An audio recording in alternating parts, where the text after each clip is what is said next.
Yes, sir. Very good.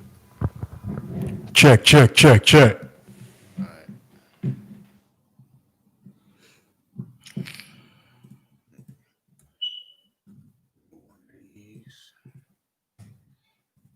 One of these.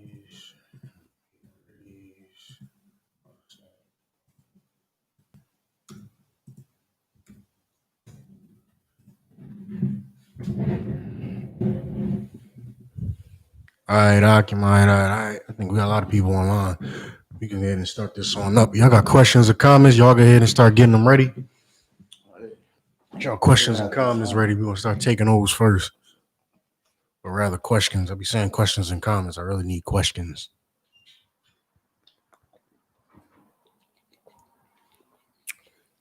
Y'all can help yourself to that Jameson. Yeah, we'll force it.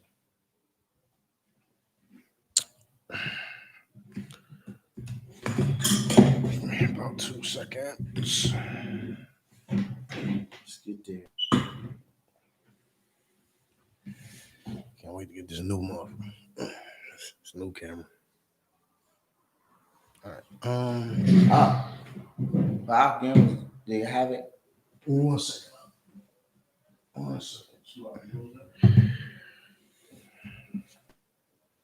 That was no, I didn't call for a scripture yet. I said if y'all have any questions, y'all go ahead and let me know. A little raggedy in the bed area. I'll just let you know. I'll give you all a couple of seconds to go ahead and do that.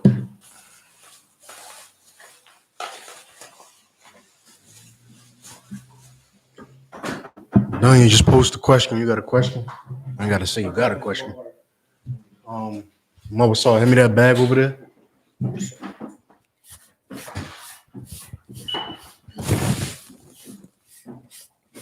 Yes, sir.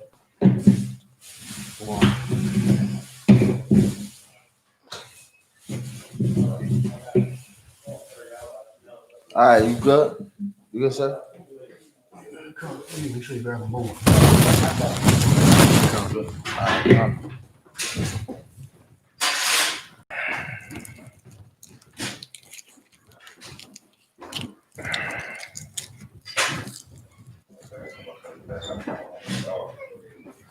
So what?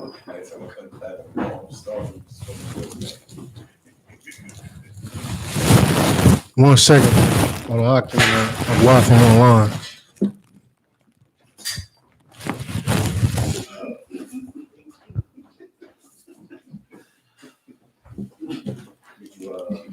You heard from all stuff. I spoke to us. Everything's situated, right? Said he has it. I'll see it tomorrow. Oh, he didn't see you a picture of it. No, he did not. I gotta see it tomorrow.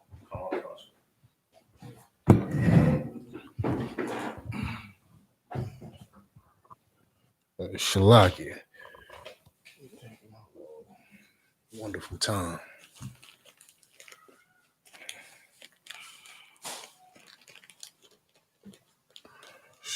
About that aunt calling it her. Somebody give me Proverbs 6. Come on, sir. What verse? I've done you. What verse? You want me to start at the top?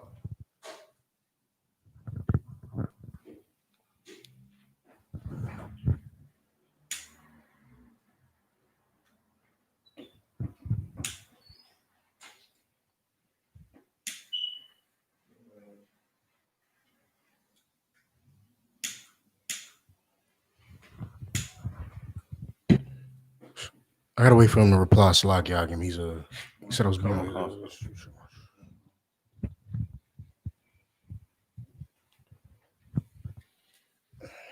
You don't mind, do you? Slack. It's about to cancel out all your chickens, man. Whatever the hell you're cooking, man. You're not gonna smell it no more. Salaki. He said he think it was verse 5. We just gonna let me look at it. So, sir. Come. Where we going at? Book of Proverbs. You got you. Chapter 6. Okay. verse He 5. said his question was in 5. Give me 1 second.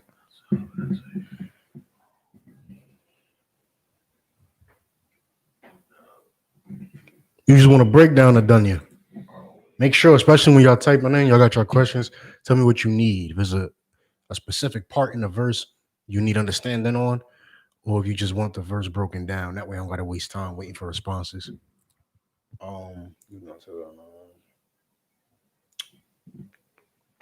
Start at verse 3.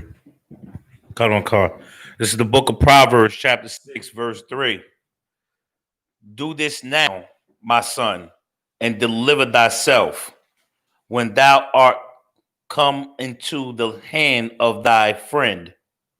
Go, humble thyself, and make sure thy friend. Verse 4. Verse 4. Give not sleep to thy eyes, Mhm. nor slumber to thy eyelids. Give not sleep to thine eyes, nor slumber to thine eyelids. All right. So what is this saying? Is this saying you can't go take a nap at 3 p.m.? This saying at nighttime you got to be a robot. You got to plug into the closet and recharge. It's talking about a sluggard. So what is it saying when it's saying, give not sleep to thine eyes, nor slumber to thine eyelids? Read verse 5. Hold on, call, sir. Verse 5. Deliver thyself as a roe from the hand of the hunter, and as a bird from the hand of the fowler. Deliver thyself as a roe from the hand of the hunter, and as a bird from the hand of the fowler, meaning something that hunts fowl or something that hunts game. So a roe is like a deer. Obviously, a hunter hunts deer. A fowler would and deliver yourself as a roe from the hand of the hunter. What does that mean? Anybody in the room? I know Dunya asked the question, so anybody in the room? Yeah. Shlaki, if I may, sir. Deliver thyself as a roe from the hunter.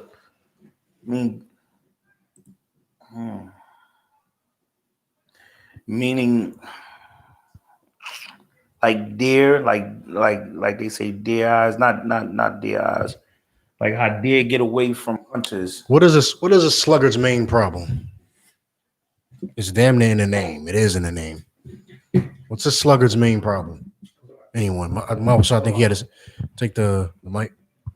Saki, I don't hit accurately. Say what? You said a slugger's main problem, right? What is a sluggard's main problem? A lazy person. What is a lazy person's problem? Them not giving it to y'all by saying that. Oh, a slugger's main problem is that they don't do what they're supposed to do, sir. So they are what? Lazy. They're lazy. A slugger's main problem is a slugger does not do what he's supposed to do. A slugger does not fulfill his job, his or her job. A slugger does not do that, right? So with that being said, how does somebody who's trying to fight that deliver themselves like a deer would deliver itself from a hunter? A hunter goes hunting. A hunter has a rifle. He has higher leverage. He's watching the deer. He sees the deer. He studies deers. He kills. That's what he does, right? That's what he does. He kills deers. The deer is just another animal to him. Just another animal, and the deer will probably die soon. You understand? Meaning by the hands of the hunter. The deer will probably die soon. What does the deer need to do to get away from the hunter? In plain terms. Stay focused, always watching. The deer needs to fight back. Like the deer has to constantly be working. You know, so the deer, if you ever go hunting or just watch like National Geographic or something like that. And when the animals realize that you're watching and it's an animal, whether it's an animal that's used to being prey or an animal that's used to being a predator, the animal always picks his head up constantly. He's looking left, he's looking right. Then it'll drink a little more. Then it'll eat a little more. Then he's picking his head up. Now it's looking all around again. You snap a damn twig, it damn near run off. You see what I'm saying? It's very alert. It is very active because it knows that it is being hunted. It knows that it is in danger. A sluggard, you want to fight a sluggard spirit. That's why it says, give not sleep to thine eyes. Meaning you're going to want to sleep, but you're going to have to fight. In the truth, like you don't know sleep. In the truth, you don't know sleep. I'm trying to tell you, when you get submerged, when you get deep into the truth, meaning when your life is the truth, you don't know sleep. There's times you up at 3 in the morning and you getting up at 6. There's times you think you about to go to sleep. You making plans. You making plans to go to sleep and you ain't going to sleep.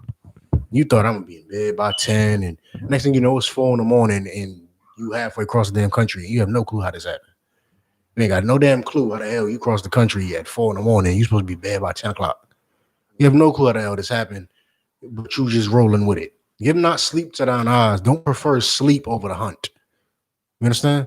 The deer can't prefer that damn water over its life. The deer can't prefer that piece of food, that berry, over its life, because that hunter will shoot. You understand? The hunter will shoot. Sleep will take your. Let me say something. Sleep will take your money. Sleep will take your pride. Sleep will take anything that you are willing to give up because you love slacking. You love lacking. You love not being alert. You understand? Right. You love not being alert, and sleep will steal that from you. It's not saying don't sleep at night. It's not saying you can't want to go to sleep at 10 o'clock. What it's saying is, if I know I like going to sleep at 8 o'clock, class is 7 to 9. I guess I'm not going to sleep at 8 o'clock. Then I got to get back. Oh, damn, cookout. I want to go to sleep at 8 o'clock. I want to 9 o'clock, 10 o'clock, lectures. What else we do? Lectures, cookouts, events, all type of things we do. When you thinking your regular life, you chilling in your regular life. But because of this, you're staying up madly. Because of this, you're more alert. Because you are afraid to be a slugger. You're afraid to not be around the truth and not be putting work in. You understand? That is far more scary than to be tired. Do y'all get that? Come on, sir. I'd rather be much tired than wondering, am I putting enough work in? You understand that? Good. It's a beautiful thing that you bringing that up. I just was saying to young man Robert yesterday, like when you're not doing enough, when you thinking about that you're not doing enough, that you're not putting your brick in properly, your mind is constantly wondering about what can I do to better myself, and you constantly in the scriptures. I just was telling young man Robert about this same topic right now that we're talking about yesterday about, you know, when you slacking, you don't feel ashamed, or you don't feel guilty, or you're not thinking about what I'm doing wrong, what test is now, what I need to do now, then it's like you slipping on yourself, or you lacking, like you said, sir. So I was just bringing this up to the young man Robert yesterday, and it's beautiful that you're bringing it up today. Yeah, and that's how a deer delivers himself from a hunter. A deer constantly picks his head up and understands that if I want to live, I might be able to stop and eat right here. Right. You see what I'm saying? I might have to go a day without berries or a day without water because the hunter's trying to kill me. Right. As a man, you have to understand you might go a day or two without sleep, a day or two without food, because the enemy is on your heels. Right. Both physically and spiritually. You understand? You might have a whole day. I've had this done many times. I feel like it was class, camp, events, out of state, interstate, out of state. And I'm like, damn, all right, Sunday, I'm going to chill. And guess what? When Sunday comes, guess what happened? I don't chill. Something else comes up. But because I know how important that something else is, that is going out right in my face. Because I know how important that something else is, okay, Sunday just going to have to come another day. We're going to have to push Sunday to Wednesday. You understand? Right. We have to push Sunday to Wednesday. That's exactly what it is. Zachariah said it perfectly. We said, be diligent in doing the work of the Most High to keep you out of the hands of your enemies. You understand? That berry is just what you want to do. That's what you want to do. The enemy is going to wait until you doing what you want to do. You're going to wait for it. You that hot out? You cooking? Oh, I thought you about to hook it up, though. It's not that hot as the smoke. That's not going to filter the smoke. You might just want, if you want to filter some of the smoke, might want to raise that. You could just open, crack the door right there. Just crack the door right there. It is supposed to be smoky though. I know you don't want to let the alarm go over, right? All right, that's right. But y'all understand what that's saying, right? Come on, concert. All right, read verse 6. Book of Proverbs, chapter 6, verse 6. Go to the ant, thou sluggard, consider her ways and be wise. Go to the ant, thou sluggard. Consider her ways and be wise. Verse 7. Now, Adunya, here's where it's going to kick you at, right? Well, I was telling you, consider the ant. You could have got this very simply, right? If you just read on, get Verse 7, which having no guide, overseer, or ruler. The ant doesn't have, like, okay, they have a king or something like that, but the ant does not have a damn government, sophisticated government like we do or something like that. You understand? It has no overseer, no ruler, no guide telling the ant that the ant must do this in order to survive. The ant goes off of pure instincts, pure work ethic. Get it? Verse 8, provideth her meat in the summer, and gathereth her food in the harvest. No, there's no slave master. Like, the ant don't have a slave master telling her, this is how you're going to eat your food. The ant want to eat. The ant got to go get the food. You understand that? The difference with a sluggard is, if a sluggard want to eat, a sluggard is going to ask you for food. A sluggard is going to, this isn't, obviously, I'm not actually talking about food here when it comes to us. A sluggard want to eat. A slugger is going to ask you for food. A slugger is going to pedal. It's going to, what's the word I'm looking for? Panhandle. That's what sluggards do. They don't want to work for their own thing. They think it's much easier to capitalize off of somebody else doing something without them putting any work in. Right. A sluggard will never last long. You understand? Read on. Verse 9. How long wilt thou sleep, O sluggard? How long will you sleep, O sluggard? I mean, how long are you going to sit there and allow the earth to just pass you by? You're just standing there. You're not doing anything. How long are you going to sleep? You're going to wake up complaining. People who don't put work in wake up complaining that they don't have enough money. They're not happy. They can't find the girl of their dreams. These are people that are sluggards. It's as simple as that. It's really as simple as that. You're a sluggard. You do not get up and do what is necessary to make you happy, to make you feel fulfilled, to gain the money you want to gain. You just don't get up and do it. Right. There's a fine line. Do not raise your children into thinking that they are a victim. You do not teach victimology in the UPK. Do not raise your children to teach their victim. You can close that door now. I won't let all the damn smoke out. Smoke here for a purpose. You understand? Don't teach victimology to your kids. Teach your kids, you put the effort in, you put the work in, and you succeed no matter what your oppressor is trying to do to you. No matter what your oppressor tells you you can or can't do, the ant, you can learn from the ant. The ant does not have a slave master. Meaning the ant can't clock in to work at Whole Foods. Can't do that. The ant got to go walk around where it's things 10, 20, 30, 50 times bigger than him, bigger than her, and go secure food. You understand that? Right. Go secure food. And 9 times out of 10, when they eat, it's something that's 10, 20, 30 times bigger than them. You understand that? Right.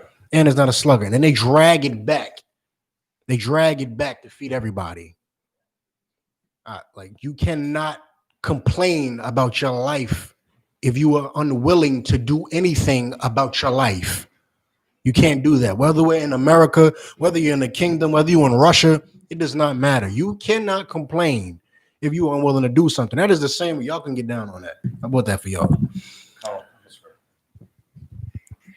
Slugger, if I'm not mistaken, General Mahayman said to have the hive-like mind. So the answer is the same thing, having that hive-like mindset, sir. All for one, one for all. Come on, sir. You see what I'm saying?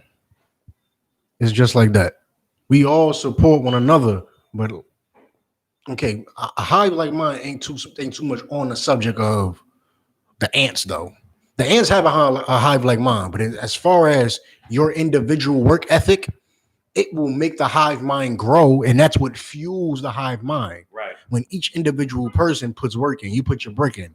I can't go to camp for you, and you.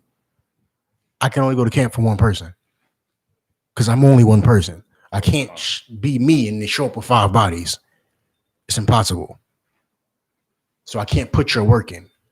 But when it comes to being a sluggard, Sluggards have because of the question that Dunya asked, you wanted a breakdown on it. This is because sluggards have a tendency to complain. You understand? Sluggards have a tendency to complain about how bad things are and how they wish they had things or they want things, but sluggards don't get up and try to do anything. Right. Now, here's where your crossroads may come in at, where you have empathy for our people because we're slaves. We've been oppressed. We've been destroyed. We've been beaten down, battered, and bruised for 400 to 500 years more and over throughout time. So it's understandable. So you can empathize with a grown man, but you will never, in I.S.U.P.K, sympathize with a grown man. You understand? You will never sympathize. I have empathy for you, brother. You were touched as a child in the church. I have empathy for you. I have empathy. Understand that must have been horrible. That does not give you the green light to do it to somebody else. That does not give you the green light for you to be a homosexual. Right. I can't co-sign that because you were touched as a child. I have empathy for you. That was disgusting. That was heartbreaking. That breaks a man. It rips your soul out your chest. Right. I understand. However, I can't co-sign the garbage you do as a result of that. I won't have sympathy. I won't be on a damn television talking about some gays deserve rights too. They deserve rights too. It's not fair. It's not fair. Love is love. That's sympathy. Love is sympathy. I feel sad that they were touched and molested as children. So I'm just going to aid and abet. You understand? Right. I'm going to help them do what is I know is disgusting, which is why the U.S. I think still not the U.S. In the Catholic, it was in the U.S. it was a mental disease too. In the Vatican book, that we got the Bible. The Vatican used the Bible too, but the Vatican wrote their own damn book too, and they wrote that being homosexual was a mental illness in their book. And to this day, we just covered this a couple weeks ago when the Pope, whatever the hell his name is, came out and co-signed that garbage. It is still in the Vatican that is a mental illness. So how dare you come out publicly and say you support that? Because in your own book, written by your own child molesting priests and Catholics, it says homosexuality is a mental illness. It is a mental illness. That is called sympathy. You can have empathy, and that comes from being a sluggard. On topic, what you saying, sir? Then they contradict their whole self. The whole church contradict their own self, because if that's a mental illness, then why are you letting people get men and men marry each other, women and women marry each other? If this is a sickness, why would you further push or coddle them or let them do what is considered sick? Because they have a mental illness. Because for you to touch a child, you must also be sick. If you create a homosexual, you can acknowledge that homosexuality is a mental disorder. But if you're creating them, you have a mental disorder. You can't expect the mental to police the mental. Right. You don't let everybody out the damn mental asylum and ask them to be governor of New Jersey. You don't ask the mental to police. The problem is we're asking the Catholic Church to be police, to be God's police. That's the problem. But I'm only using that line, that what I just veered off into, as a subtopic for being a sluggard. Those are qualities of being a sluggard. Wanting something, wishing for something, striving for something, but not, or wanting to strive for something, but not willing to put the work in. Whereas the ant will go and put all the work in that is necessary, not even knowing if she's going to see returns today. You understand how small an ant is? An ant will travel from your lawn and go 5 blocks down if necessary. Like, to you, that's walking 5 cities. Walking 5 cities for food. You understand that? And an ant will do that every day without fail. An ant will do it every day without fail. You need to be more like the ant. Right. I'm done, y'all. I hope you understand. I don't got to go too deep into this. Slacker, sir, would you like me to finish verse 9? Finish 9 and read 10. Come on. 10 and 11. Book of Proverbs, chapter 6, the bottom of 9. When wilt thou arise out of thy sleep. Well, what's up? Up, I gotta be up. Verse 10. Yet a little sleep, a little slumber, a little folding of the hands to sleep. Yet a little. How long without sleep, oh sluggard? When will thou arise after sleep? His response, oh, just a little bit more. You understand? Just a little more sleep. Just a, I ain't gonna be sleep. So I'm gonna just, a slugger to sleep in the bed. You understand? A slugger go to sleep in the bed. You sleep all day. Somebody busting the damn room. You sleep all day. All right, I'm gonna get up. I'm gonna go to work. I'm gonna get up. I'm gonna work. Gets up. Next time you come in there, you sleep like this. A sluggard will find any way to be a sluggard. A sluggard puts effort into being a sluggard. Understand that. It's work being a sluggard. Like, it's work. To be lazy is work. But you'd rather put effort into being lazy and then complain than put effort into being productive and have. Right. It's a mental illness. It's an issue. Be like the ant. The ant don't know if something gonna come back today. Walk 5 blocks down, no food, gotta walk 5 blocks back. That's a demon, right, sir? That is a demon. A sluggard spirit is a demon. Not wanting to get up is a demon. Why don't you want to get up? Go the hell outside. Get some damn sunlight. I swear TV done ruined the minds of everybody. Right. Get up and go outside and get some damn sunlight. Live a little bit. You understand? Live. Experience the real world. There's a real world out there. Like, the world doesn't just stop with social media. There's a real world outside. You understand that? That's why the world is more connected than ever right now, and it is not connected at all. Social media is garbage. TV is garbage. And all of those people who are addicted to that, your woman is a sluggard. Just iron the clothes. You do the dishes? I was just about to. Like, that's a sluggard. You understand? That is a sluggard spirit, and it is most definitely a demon. All that's saying is be like the damn ant. The ant goes out and gets her food with no assurance. You understand? No assurance. She can't clock the damn punch. Boom. And know that she's getting 8 hours for the day. No, the ant has to go out and hope and pray she finds a beetle that her and her comrades can overcome. You understand? Right. And put the effort in, fight the damn beetle. All right. Hope you understand that, Adunya. In fact, did you read Acts for 10 and 11? Read 11. 11, sir? Okay. No sweat. Book of Proverbs, chapter 6, verse 11. So shall thy poverty come as one that traveleth, and thy want as an armed man. So shall thy poverty come as one that traveleth, and thy want as an armed man. Brother, when you understand this, people that travel. Okay, let me tell you something. Specifically in today's age, it's been a long time, but you can ask somebody what they do for a living, and they'll say, I travel. Right. I kid you not. They can tell you, I travel. And you thinking, oh man, he the master how to get money and travel. No, the person just lives penny to penny because he wants to go to Paris and Bangladesh and Dubai and Hong Kong. It doesn't have nothing to show for it. And these people will have kids and all that, and they will make somebody else take care of the kids while they spend pennies going to Hong Kong and Bangladesh, living in all the slums. They're not traveling because they're millionaires. Right. They're traveling because they want to travel. They found a way to make $1,000 a month and still travel and spend $950 a month.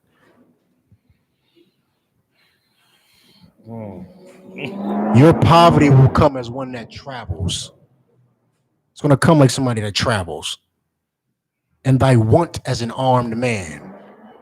You get that gun, you think you never gonna want for anything else. You gonna rob somebody, you think you never gonna want for nothing else. I got a gun now. I can take whatever I want. Well, you'll never be satisfied. Now you're always hungry. You're always thirsty for something else because you think you have a gun that can take anything. You understand? Thy want as an armed man is gonna come like that.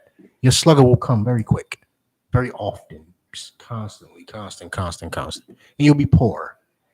You'll be poor and you'll want things. You're poor like somebody that travels all the damn time with no money. You're going to want things like somebody that always robs. You don't earn money. You have no idea how to earn money. I don't care if you can rob $5 million. What happens when it runs out? You have to rob again because you have no clue how to make money. You rob. That's what you do. You make money by robbing. Right. You understand? That's why every movie you watch is somebody trying to find a big score because their whole career is robbing. They do not know how to actually consistently make money doing something else. Right. So they need a big enough score so that they never have to rob again. You understand? So us, black people, we're not the king of crimes that we like to believe we are. We're not. You understand? We are not. There's people out there way better. Your oppressor is way better at robbing. You understand? It's way better. Right? You stole your land and you're none the wiser. We still sitting here debating whether or not we could be called Black Americans. He's in every land we ever owned. He's in Israel. We owned America. He's in America. You understand? Like he does whatever he pleases. But we're the big criminals, though. Right. We believe we're the kingpins. Rico was for us. Right. The real kingpins don't even get hit with Rico. They don't get hit with Rico because they have suits and ties and they take pictures with your president. You're not the kingpin. Right. You understand? You are not the kingpin. Your poverty will come like somebody that goes to Bangladesh every damn month but has no money. How the hell do you get there? Your poverty will come. Your want will come like somebody that has to rob. You understand? Right. You something to say, Kashop? Cut on con, sir. He stole our travaileth. He stole our whole culture, sir. No, it's not travaileth. Zachariah, that's not travaileth. It's traveleth. Don't try to get me messed up. Get it. He stole our whole culture, sir. So yeah, he the biggest thief, the oppressor that that the Bible speaks of. Stole our whole culture. So yeah, stole the whole people's culture and they live it, or somewhat live it. We're not the criminals we think we are. Like I said, we're not. We're just not. We're not. All right. We're not the criminals we think we are. We are the sluggards we don't think we are. When it's time to nation build, there's nobody around. Right. There's nobody around. When it's time to rob, good God, how many brothers in the ghetto are down to rob some random cat from down the block? Mm-hmm. When it's time to build your nation, when it's time to stop doing dumb things, all of a sudden, nobody has an opinion. Nobody has a view. There's no volunteers. It's just not. It's not possible. All right, but Daniel, you understand that. Give me Colossians 2:16. Zachariah, you see what I said, right? It's not travail, it's travel.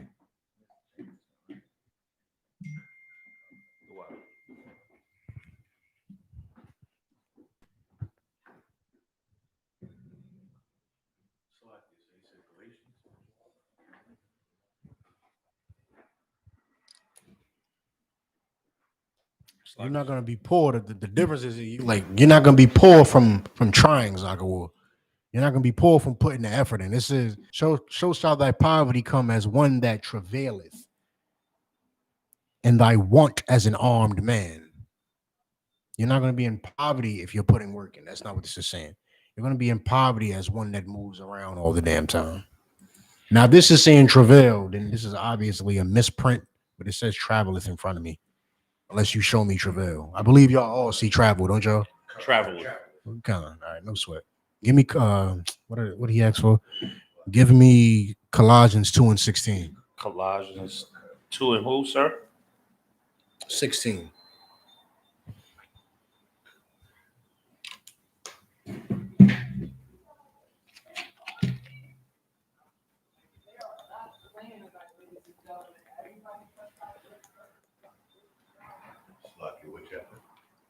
Colossians chapter 2, verse 16.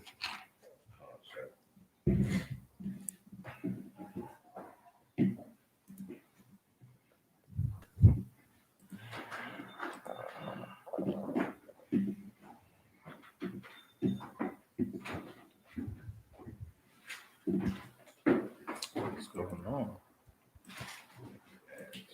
Colossians, somebody. New Testament. Oh, Hakim got it. No. What was that? Colossians, New Testament. Come on, I gotta be faster. Learn these books of the Bible. Especially if you're on the phone. You on the phone, all you gotta do is type in COL in Blue Letter Bible 2:16. It's gonna take you straight to Colossians 2:16. Yes, sir. Yeah, somebody read it. Khan is the book of Colossians, chapter 2, verse 16. Let no man therefore judge you in meat or in drink or in respect of any holy day or of the new moon. All right, hold on. Zachariah said, is this referring to people judging for what was done before coming into the truth? Start from the top. Khan, book of Colossians, chapter 2, verse 16. Let no man therefore judge you in meat or in drink or in respect of any holy day or of the new moon or of the Sabbath day. This isn't about someone judging you for what you did before. This is about people who are not in the truth judging you for being in the truth. I just had a damn argument with my father the other day talking about some is chicken lawful? I would think so. I mean, I've only in the process of asking me, of course, he said after he argued me down, mid-argument. I mean, we argued, then he said this, and then we kept arguing.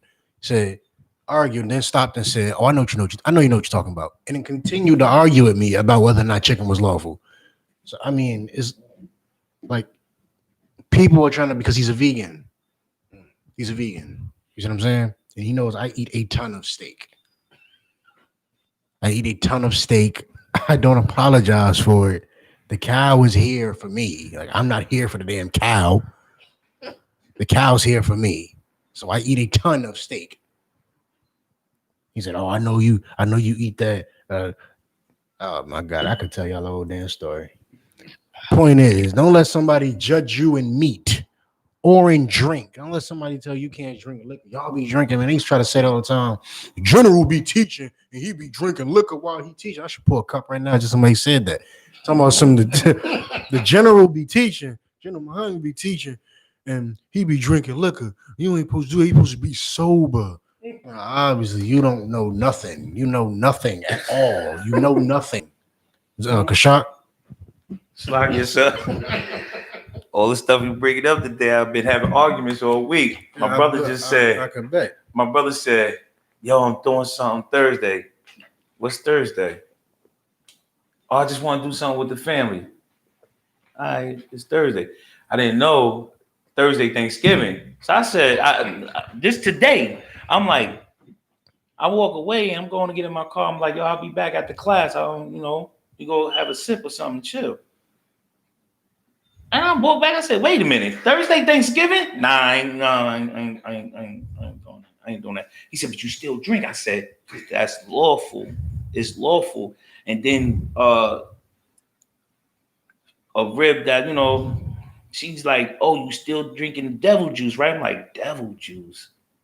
What, liquor? Let me tell you something. Liquor is not devil juice. I said, y'all, you a Christian, right? Mm-hmm. Now she's one of them Christians. She stopped going to church now because she's, due to the fact that me being in the truth. God. But she like, the hat. She was one of them with a hat and everything. Mama saw.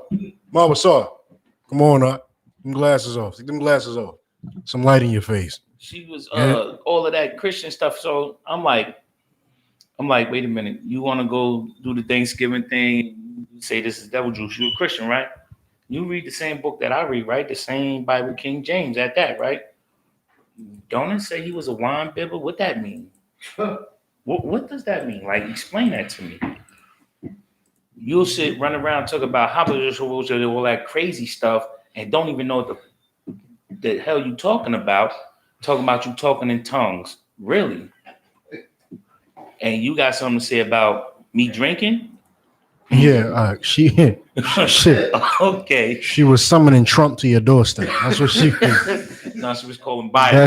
That's what she probably calling Obama back. Don't let nobody. That's the one. Or Mandela. Don't let nobody judge you in meat or in drink. Like our Christians and what's your cousin or your brother? You said My brother. your brother. What your brother said is so profound. It's so heavy with Christians is. This is something that I struggle with coming to the truth because people try to convince me that you can't be a man and serve God. You understand? Like you can't be masculine and serve God. So they basically say you got to act like this and dress like this and talk like this and look like this. And that was my problem. I'm like, well, I can't serve God because it's not making no sense to me. This is not making no sense. I'm over here. I was conflicted for years about this. I'm conflicted like y'all. They were screwing me up. Screwing me, trying to convince me that it's either you're going to be some knucklehead in the street, you're going to go to hell and all this versus you're going to, and these are fake Israelites. Oh, you're going to serve God and be holy and be. I mean, they're a large reason why I don't say Jesus like that. Right. They're a very large reason. I don't even like wearing this damn shirt like that. Salakia. They say Jesus dark like me. I like the more hardcore shirts. I like the shirts with the swords on them. I hope we put one with some guns on them. Like I like those because they damn near scarred me. Christ is coming for us, sir. You understand? Exactly. Christ is coming for you with a damn sword in the head on it or something like that. Because they teach you that you can't drink. Like this is the whole problem with Catholics. We just got finished talking about how they touch little boys. Right. You can't marry. So because I want to serve God, I can't marry. So okay, what if every man just wants to serve God? There's no planet. Right. Then there's no planet. See, I thought the goal was everybody serves God, isn't it? Is it not? Everybody should serve God. That's the whole goal. That's either whether you Christian, whatever, Hindu, whatever, they believe that you should be what they are. Right. Everybody should serve whatever the hell they serve. So if that's the case, and you telling me that I can't marry, that means everybody's going to die because everybody's going to serve God according to you. They should, and nobody will reproduce. Right. This is why you cannot tell priests that they can't get married. You telling me I can't drink? I can't drink. Why? For the scripture. Why can't I be sober-minded? Yes, you should be very level-headed. You should be. And then the Bible also says men can have strong drink. And like you said, Christ was a wine bibber. And we drink wine on the Sabbaths. It doesn't make good. Slacking, sir. Water. Slacking, sir. The because can you give me that scripture where it says strong drink? You know what scripture that is, sir? Yeah, I'm sorry about the sidebar. I apologize. But it's not a sidebar because it's in the scripture. Because I know it says it says we can drink strong drink, and I'm trying to explain to them strong. What do you think strong drink is? They tell me, oh, you can only drink wine. Oh boy. Really? Well, what's the strong drink? Well, you know they have for homo, so if they add a dash, This is the family. This is the women. Oh, the sickening. Oh well, yeah. See sickening. They coming at me hard this year too. You don't never come around. You don't never be with the family. You don't never want to do nothing. All you want to do is talk about the Bible. I'm mad that you don't want to talk about the Bible. The hell is wrong with you? Mm-hmm. I need to get away from you.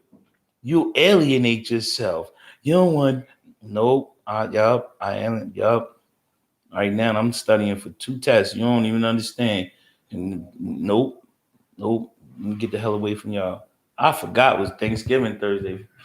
Give me numbers. Give me numbers. Hold on, slag. Give me numbers 28 and 7. Give me numbers 28 and 7. 20 and 7? 28. Numbers 28 and 7. There's plenty of different scriptures in it that say when you shouldn't drink, when you shouldn't have strong drink. I'm going to pick this one specifically because this one just says you can have it. You got it? Oh, Hakim got it? All right, it's the book of Numbers, chapter 28, verse 7. And the drink offering thereof shall be the 4th part of an hin for the one lamb. And the holy place shalt thou cause the strong wine The to be. strong wine. You should have the strong version of wine is what you shall drink. Would you like to just see strong drink? How about I'm not going to actually pull it. I'm just going to name. You go to Luke 1:15. You go to Isaiah 29:9. You go to Proverbs 20:1. You can go to so many that says strong drink can be consumed. It can be consumed. You can have it. Here's the thing. Don't be a drunkard. You understand? Don't be up outside the damn. It's like there's the liquor store. Hold your peace out. Hold your peace. The liquor store open at 11. You outside at 7 with yesterday's beers. Like It's a lot. If the liquor open at 9, you should be there at 7. they open. It's worse. It open at 11 and they there at 7. Like they there at 7. They at the damn stoplight like they waiting to cross. They just sitting there waiting for the liquor store to open. You can't do that. That's what you can't do. You want to consume drink, you'll find many scriptures in the Bible that say strong drink is not for kings and it's not for princes. Those are not laws. What that is saying is what it says all over the New Testament. Be ye sober-minded. You understand? When you have to make decisions, you don't want alcohol to make your decision. You are a king. 99% of your time is decision making. That's 99% of your damn time, decision making. Now, where's the kicker? Where's the kicker at? Christ was and is the King of Israel and was always drinking wine. Always. To the point where he's a wine bibber. He can't be the King of Israel. Hold your peace up. Hold your peace.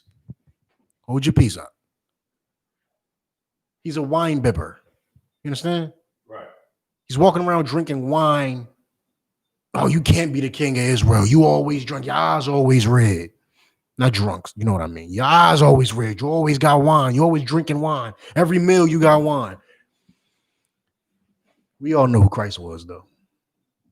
Don't let a woman who sits around drinking white wine all day anyway tell you can't have liquor. I mean, what is the difference? So a couple of proof percentages? Right. Please. Does the Bible say thou shalt not drink over 13 proof? It does not. Right, sir. You understand? It does not. So back to Zakawar's question, judge you in meat or in drink or in respect of a holy day. Meaning don't let somebody say, like, we don't celebrate Thanksgiving. Don't let somebody make you feel bad for celebrating Hanukkah when it comes around.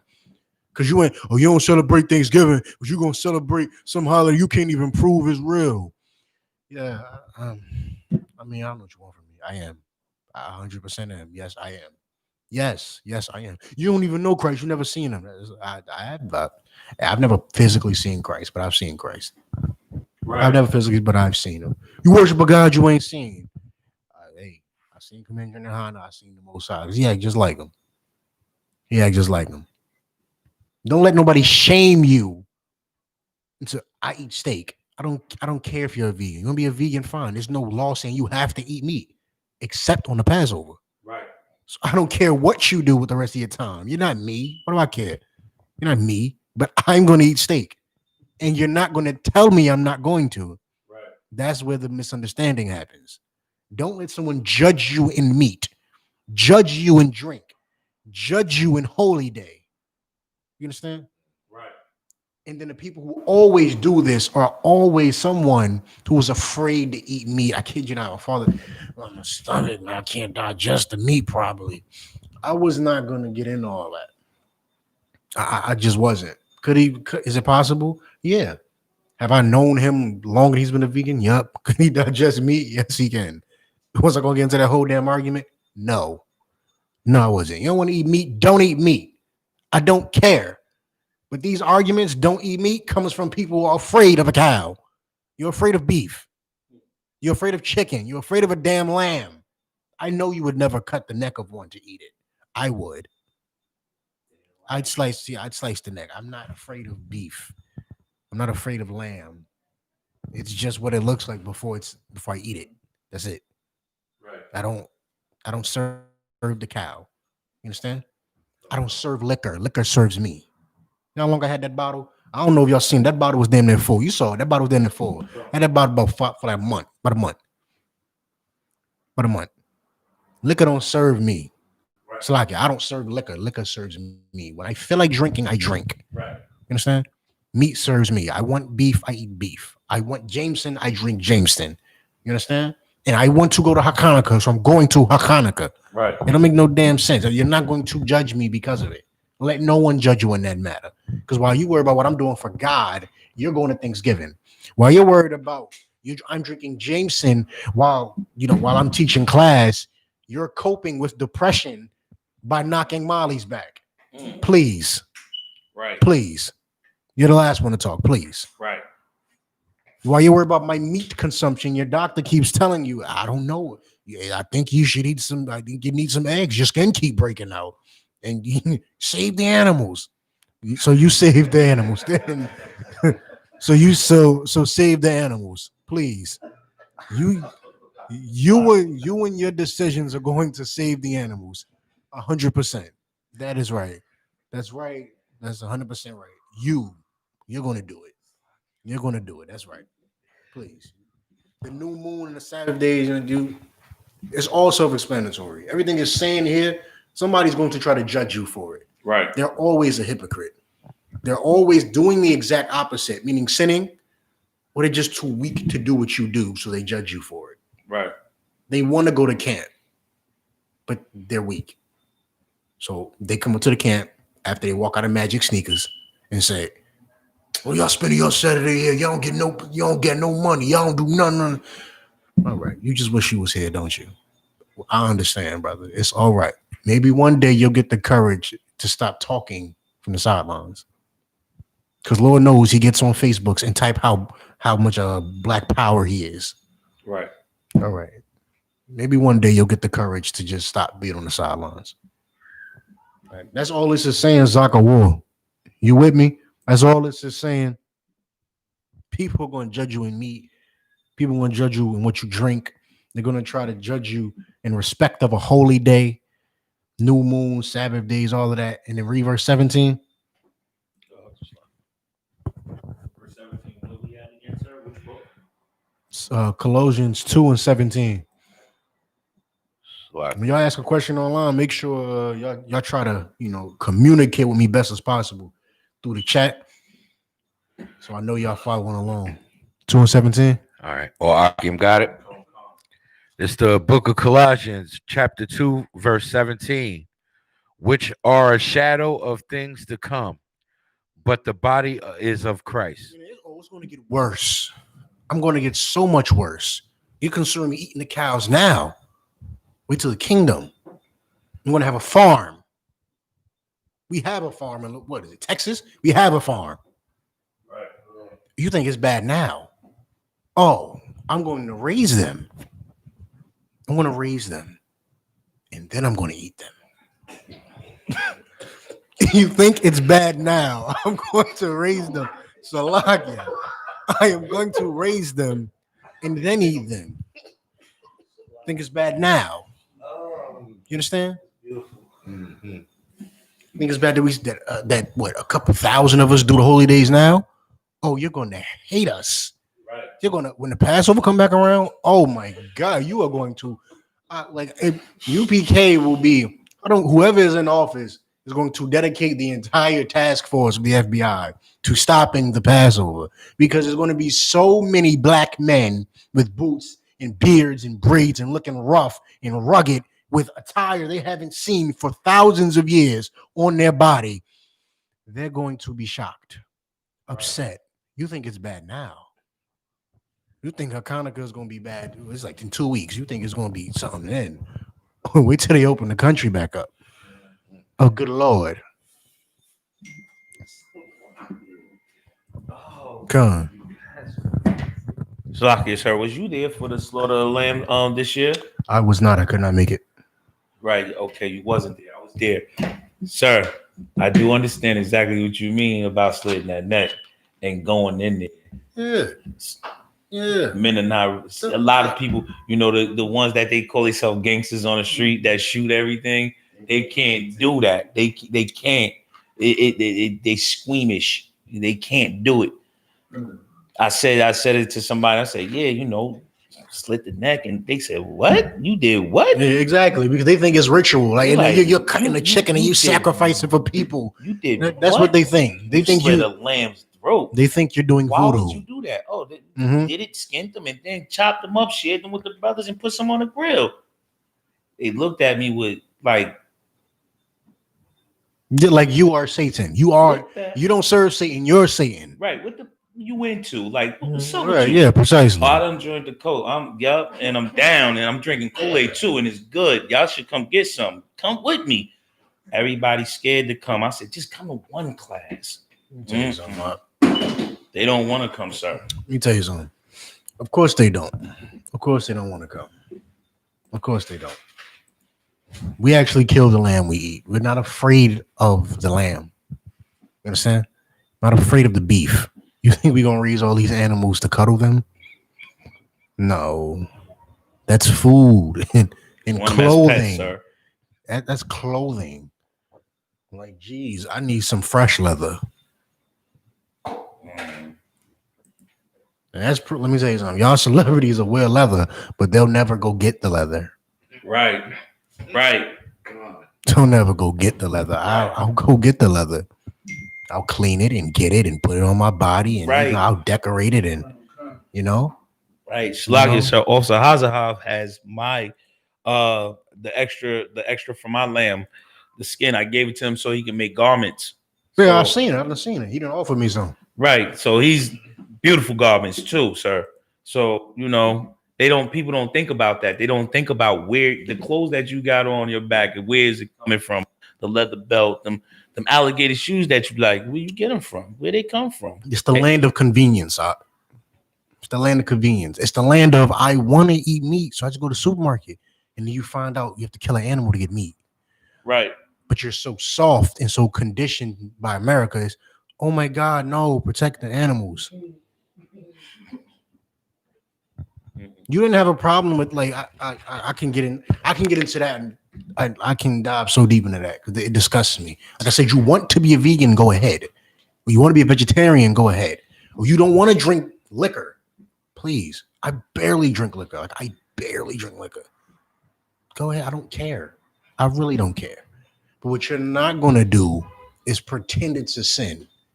You're not going to do that. Right. Not only are you not going to pretend it's a sin, I'm going to flaunt it. I'm going to flaunt it everywhere. You understand that?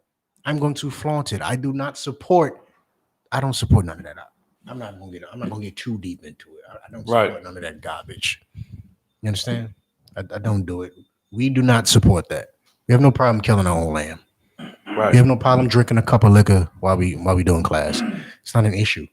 Do you see us get up here drunk and start speaking? Y'all be sober speaking in tongues. Salakia.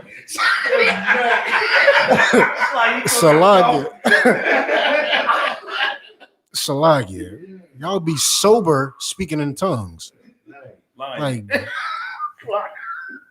damn. You worry about me drinking. You sober. You're worse. You're worse. I could be completely drunk. You're worse than me when you're sober. You worry about the wrong things. You know what I'm saying? I don't concern. People that judge you in those matters are always worried about the wrong things. They just need to focus on coming inside first. Come inside. Stop letting being a vegan be your religion. That's your religion. Like their whole life is centered around save the animals. How is that helping black people? I'm lost. I'm confused. How is it helping black people? Your religion is animals. Your God is an animal. That makes you no different. Like that's the same thing as being a Hindu. I work for them damn East Indians. Like I work with some East Indians. I told him I eat steak. He lost his mind. He lost his mind. Poppy, look, I'm working in there with a Hispanic brother. Poppy said, carne, he eats steak. Because I was like, I eat steak. He said, what? I'll be funny. He said, carne, he eat carne. Eyes wide open, mouth drop. I'm looking at him. Poppy start dying in there because he know he's Hindu. And they treat the cow as God. The cow is their God. That's true. A cow is one of. A cow is. Watch your language out. A cow is one of A cow was one of their gods. A cow was one of, they I got thought they had Kali and Shiva. That's Kali. I think they had. I thought it was the thing with a bunch of hands. That's Kali. Yeah, the woman. That's the man eater. Kali. They have Kali. They have Shiva. They have. Yeah, that's Greek and all that. I can get into like that's another thing another time. She eats like they have Kali and Shiva, and it's the same as any other polytheistic religion when they have more than one god. Slakia, sir. Is that the same thing like when we got out of Egypt and made the calf of the golden calf? I can't say it was directly for them, like we were going to their religion, but we were serving some religion that had there can be more than one religion that serves cows as God. Point is, we were serving a cow as God. Right. And they still made that a whole religion. Yeah, that is their whole religion. That's why I said I could get into it, but I'm not. It's like when you go into that, when a black person goes into it, you get in a conversation with them, and one of the first sentences out their mouth is vegan or vegetarian. I don't tell people how much I eat steak in a regular conversation. Please, like, who the hell cares? Right. But the first thing out of their mouth is that. That's why I hinged on it so much. Because like I said, like you said, in Egypt, we served the cow. And we're doing the same thing. When we left Egypt, we served the cow. Right. And we're doing it again. You're putting the cow, like, you won't eat beef. I'm not going to tell you all the, like, when your woman, this last thing, and I'm getting off. Right. When your woman, y'all should know this, because I made a joke about this. Pretty women sleep all day. Right. I think y'all understand what I'm talking about, right? Come on, Con. Right. That's low iron. I'm not going to get into all that. That is a sign of low iron. Right. When you shiver and it's not cold outside, you were just cold for no damn reason. Right. That could be low iron. Come on, Con. Ask beautiful women what they eat. A lot fruit smoothies, and they shred their vegetables and they steam the spinach. That's all good. That's good. Fine. Whatever. Fine. It's not a sin. Please don't let this corner be like, I'm teaching this as something you have to do. Right. I'm bringing up a point. Eat some beef. You probably won't be cold outside like that. I don't know. You won't sleep all day. That's like a sign of low iron. I can get like all into it because I do this on the side. I get into nutrition on the side. Right. Stop treating the cow like a god, and maybe you won't shiver when you're outside. That should be a shirt right there. It's like you won't shiver. Like, I don't understand. You're shivering, you're sleeping 14, 15, 16 hours a day. You just eat a steak. Just please go eat a steak. And get the hell out of my face. Go eat the damn steak. I promise you won't be cold no more. I promise you. So like the last thing, sir, before you get off topic, I was at my other brother house day before yesterday, and so he's eating shrimp rolls. So he's offering me some. I'm like, nah, I'm good. It's okay. So my niece, she says, what's the matter with shrimp rolls? They good. And I said, I don't eat shrimp. So she said, why? I said, those the roaches of the sea. So she looked at me like, what? Like she was shocked. She ain't never heard this before. So I'm like, nah, baby. I'm trying to be nice about it. I don't want to go into detail, but they like roaches of the sea. I try to make her understand in the simplistic way, so she don't. So I want to put the truth on it too much. So I just say they the roaches of the sea. So my brother like, oh no, he's in that. He's in that culture. Yeah. So I'm like, no, don't. He's in that religion. I said, no, don't confuse it. This is our culture, baby. I said, you black like me? She said, yes. I said, we're not supposed to eat that. It's not good for us. Ask your daddy why he got high blood pressure and he's skinny as hell. Ask your daddy why he look like, Skeletor and he eats all day. Because your daddy don't love himself because he eating them shrimps. He eating them lobsters. He eating that stuff. Now he don't eat beef. He don't eat pork, but he eat everything else. Mm-hmm. You eating everything that's bad for you, and that's not good for you. And that's all that is, baby. Shrimps are not good for you. They're not. Lobsters, the what's the other things? Thank you. The water.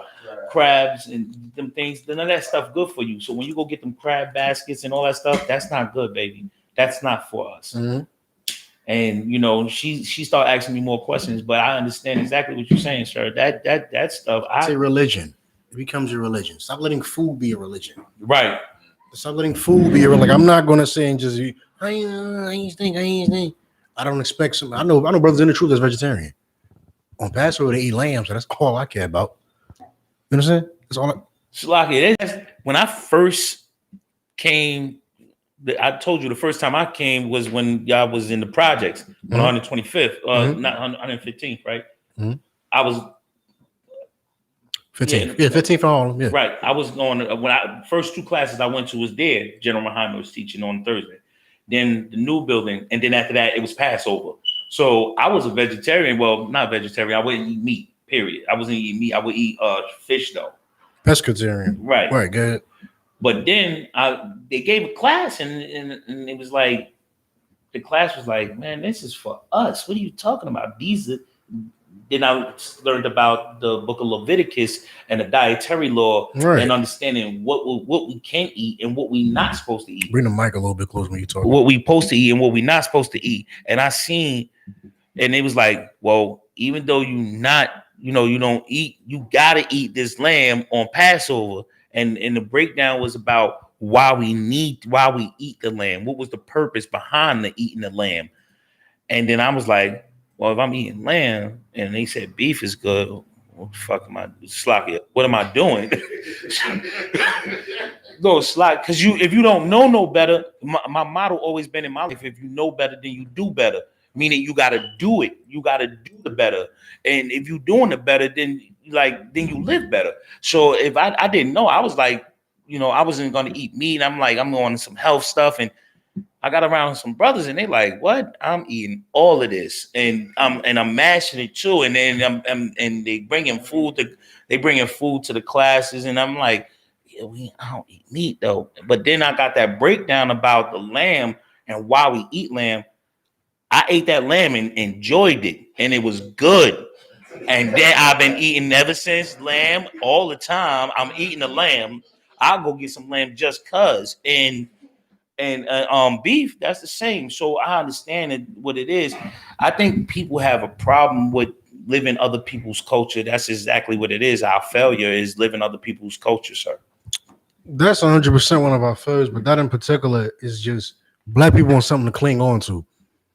So we try to cling on to a political party, but in our soul it don't work. We try to cling on to a religion, and our soul it don't work. We try to cling on to a diet plan. I'm gonna be a hardcore vegetarian.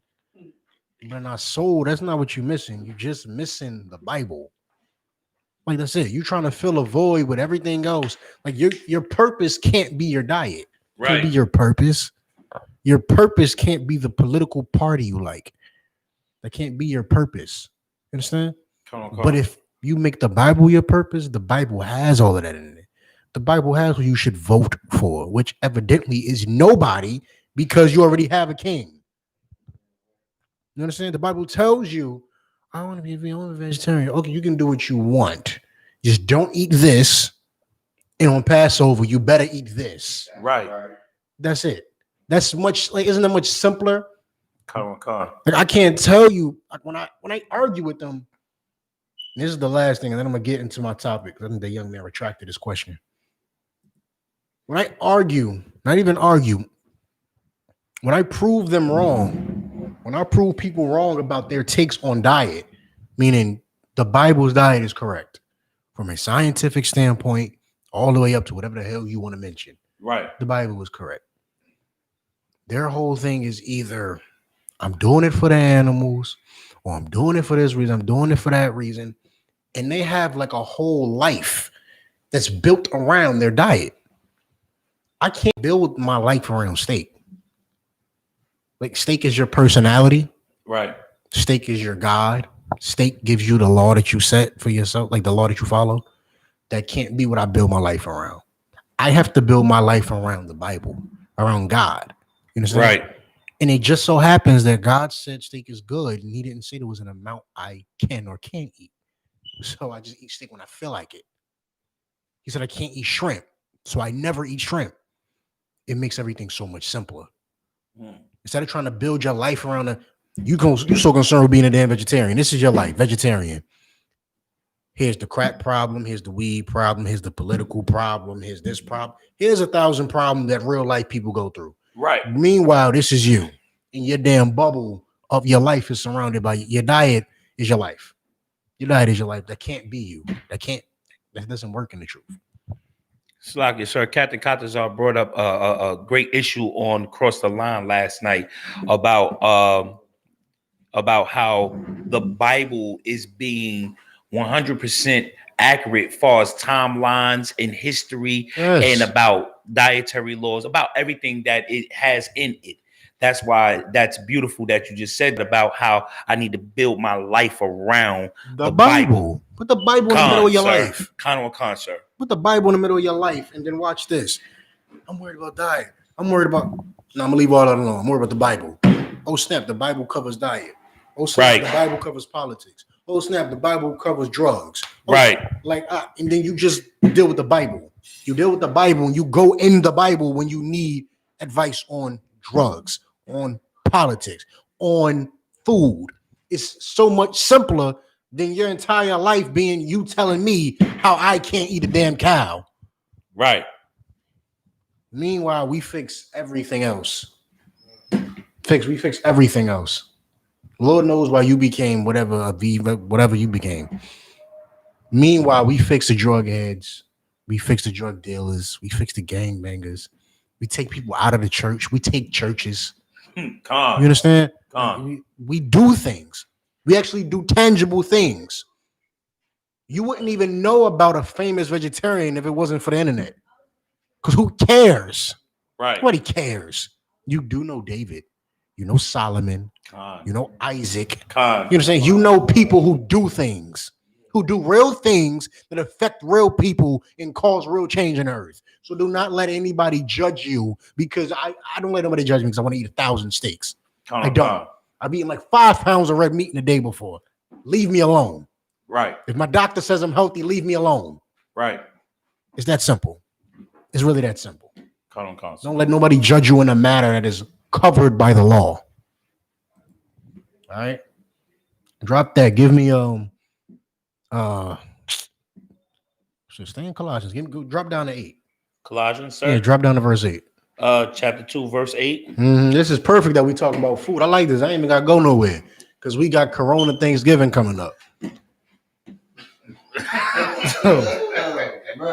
Me too. And let me tell you something. In Philadelphia, they said in Pennsylvania, they said if you are in your house, you better have a mask on.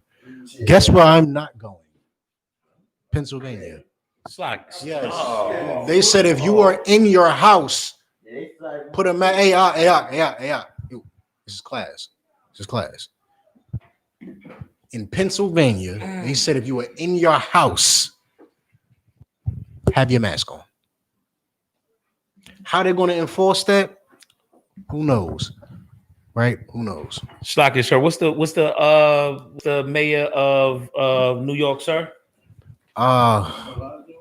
Blasio. Miss Blasio. Right. The governor is Cuomo, though. Cuomo. How about that sound like that's who you want? The governor. Because the mayor has been nowhere to be found during this whole damn pandemic. We don't live in New York, but we know a lot about New York. The mayor's been nowhere because Cuomo been doing everything. It's the governor, sir. Jake put a let me get a cup. Yeah. Jake put half a picture of half of the governor's face, right? And people are putting these pictures in their window, and it looks like he's peeking in the house. And it says on it says, so he's looking at your house, making sure you got less than 10 people in your house for Thanksgiving. And he's making a killing off of this. They are really doing this about this having a mask on in your house, sir. It's crazy. It doesn't even help you, regardless to whatever anybody says. It gives you upper respiratory issues. If you already have issues, it makes it worse, sir. Yeah, that's why if you have asthma, you can't use it. That's why the World Health Organization came out and said, don't do that. Yeah. I mean, at this point, I'm just going to let America destroy itself because, It's just the same thing that happened in Rome. Pandemics, the LGBT ran rampant at the end. Like you just let America destroy itself. It's doing exactly what Rome did. It's doing exactly what Rome did, like to the T. It's like if the Bible ain't right, I don't know what is right. Right. It said America was Rome. They're doing Rome to the T. For somebody that wanted to get out of that area of the world, get out of London, get out of the UK, leave its Rome, leave its history in Italy and Rome behind the Mediterranean, you sure act like you never left. Right. Let them destroy themselves out. But yes, Pennsylvania said, Corona giving, you are going to wear your mask. It said the only time you can take your mask off is when you put food in your mouth. Brother, read 2 and 8 because I can't. Color card, sir. This is the book of Colossians, chapter 2, verse 8. Beware lest any man spoil you through philosophy and vain deceit. Beware lest any man spoil you through philosophy and vain deceit. Meaning you philosophizing, you teaching me whatever you teaching me whatever the hell you feel like teaching me. You're not teaching me what's in the Bible. You know what I'm saying? You're not teaching what's in the Bible. I'm gonna give you all the definition of philosophy, a particular system of thought. You understand? A particular system of thought, not facts. This is what you think. This is your philosophy on something. You understand that? Don't let some. No, I can't. When the World Health Organization came out and said, "Don't do this, don't do that," you would think that America would listen to its own doctors. They did not. They did not. Of course, they did not, because America is all about philosophy. Whatever's convenient at that moment is what America does. And you're about to go celebrate Thanksgiving because America said, even though we're in a pandemic, even though before the pandemic and during the pandemic, there were so many riots, so much. Let's not forget about that. Right. So much riots, so much looting, so much death. People getting, like, cops getting killed. Right. People getting shot, and like cops getting shot in their head, sitting in their car. Right. Like that is a scene out the ghetto. Right there. I'll pour it when I need it. The water though. That is a scene straight out of the ghetto. Sitting in his car, shot in his head. Partner barely got away. Critical condition. Like I don't. What do you expect to go down in America at this point? Right. But yet and still, next Thursday, we're going to slice turkey. And we're going to put cranberry in the dish. And you're going to have that disgusting, you're going to have that disgusting stuffing in the box. Your mother can't even cook. Like, this is stovetop stuffing. Let's be real. Stovetop stuffing, canned cranberry sauce, dry turkey. What else they be having? Hard mac and cheese. Like, y'all sell it at this point, it can't be the food. It cannot be the food. It's because Daddy said we celebrating Thanksgiving. That's what happened. Daddy said we celebrating Thanksgiving. Let me tell you something too.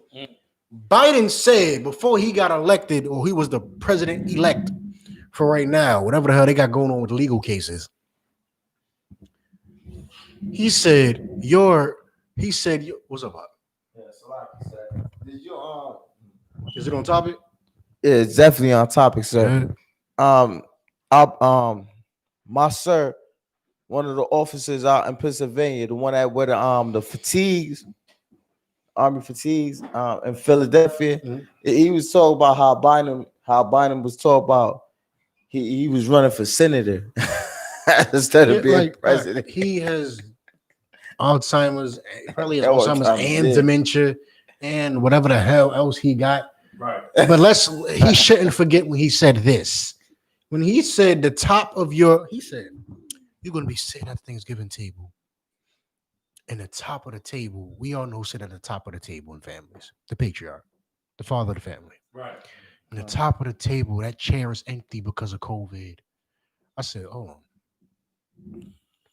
So, in order for you to get me to wear a mask, You're trying to push a fear tactic that I should be afraid that my father's going to die to put you in office. Biden just said your Thanksgiving is going to be hell. He said it's going to be hell, so you better put me in office because your daddy's going to die. That's what he said. That's what he said.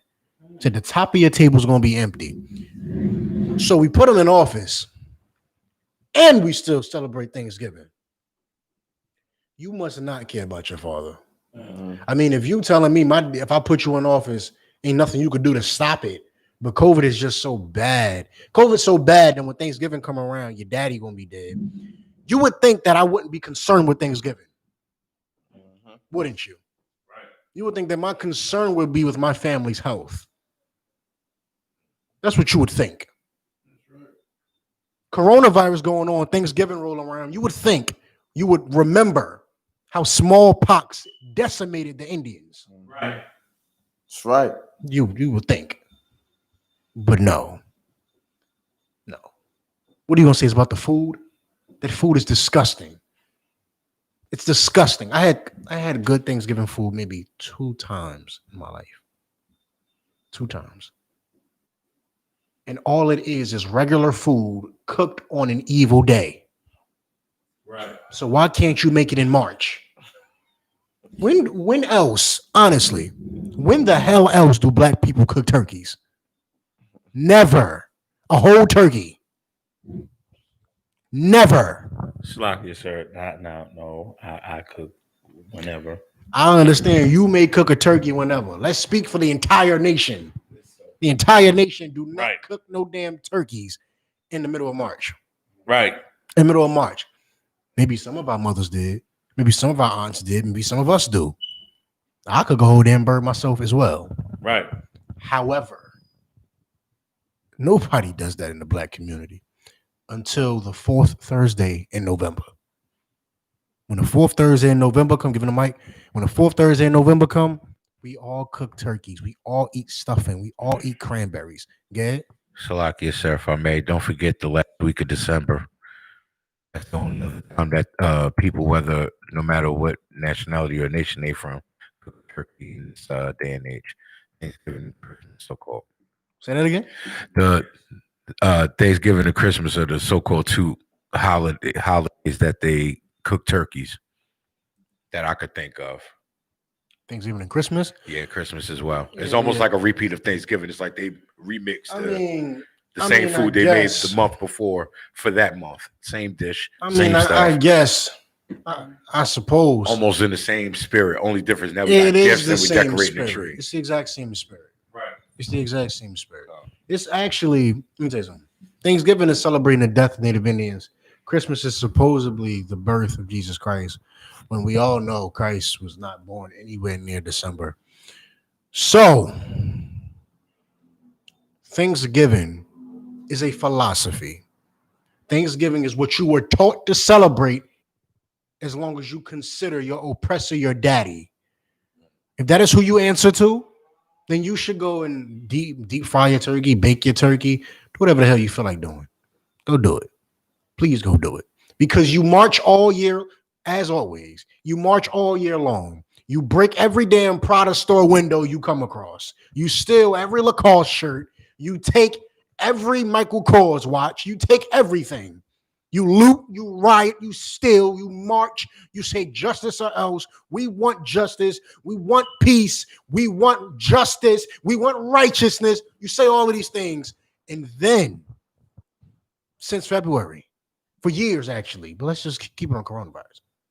But then, when November comes, you sit together with molesters and rapists, thieves, murderers, and you all sit at the table as if you have not robbed, killed, and touched one another.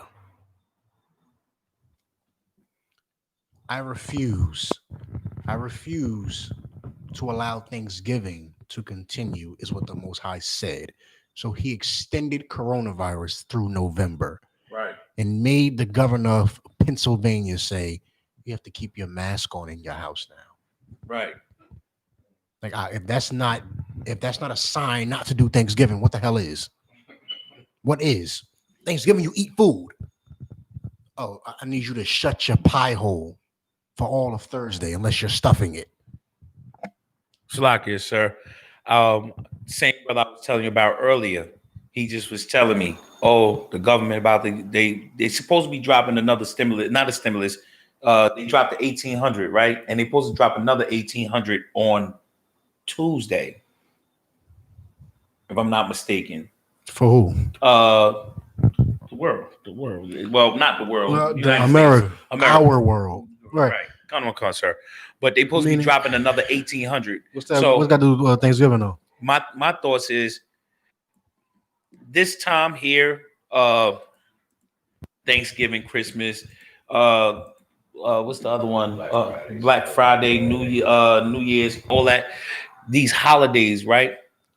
This is the days that our oppressor, I'm just trying to use the right words, our oppressor used as a re-up day or a re-up time, because everything is dead now. Everything is. It's when they take their stores right from red to black, meaning they're in a profit now. Right. Sir. And that's what I'm meaning.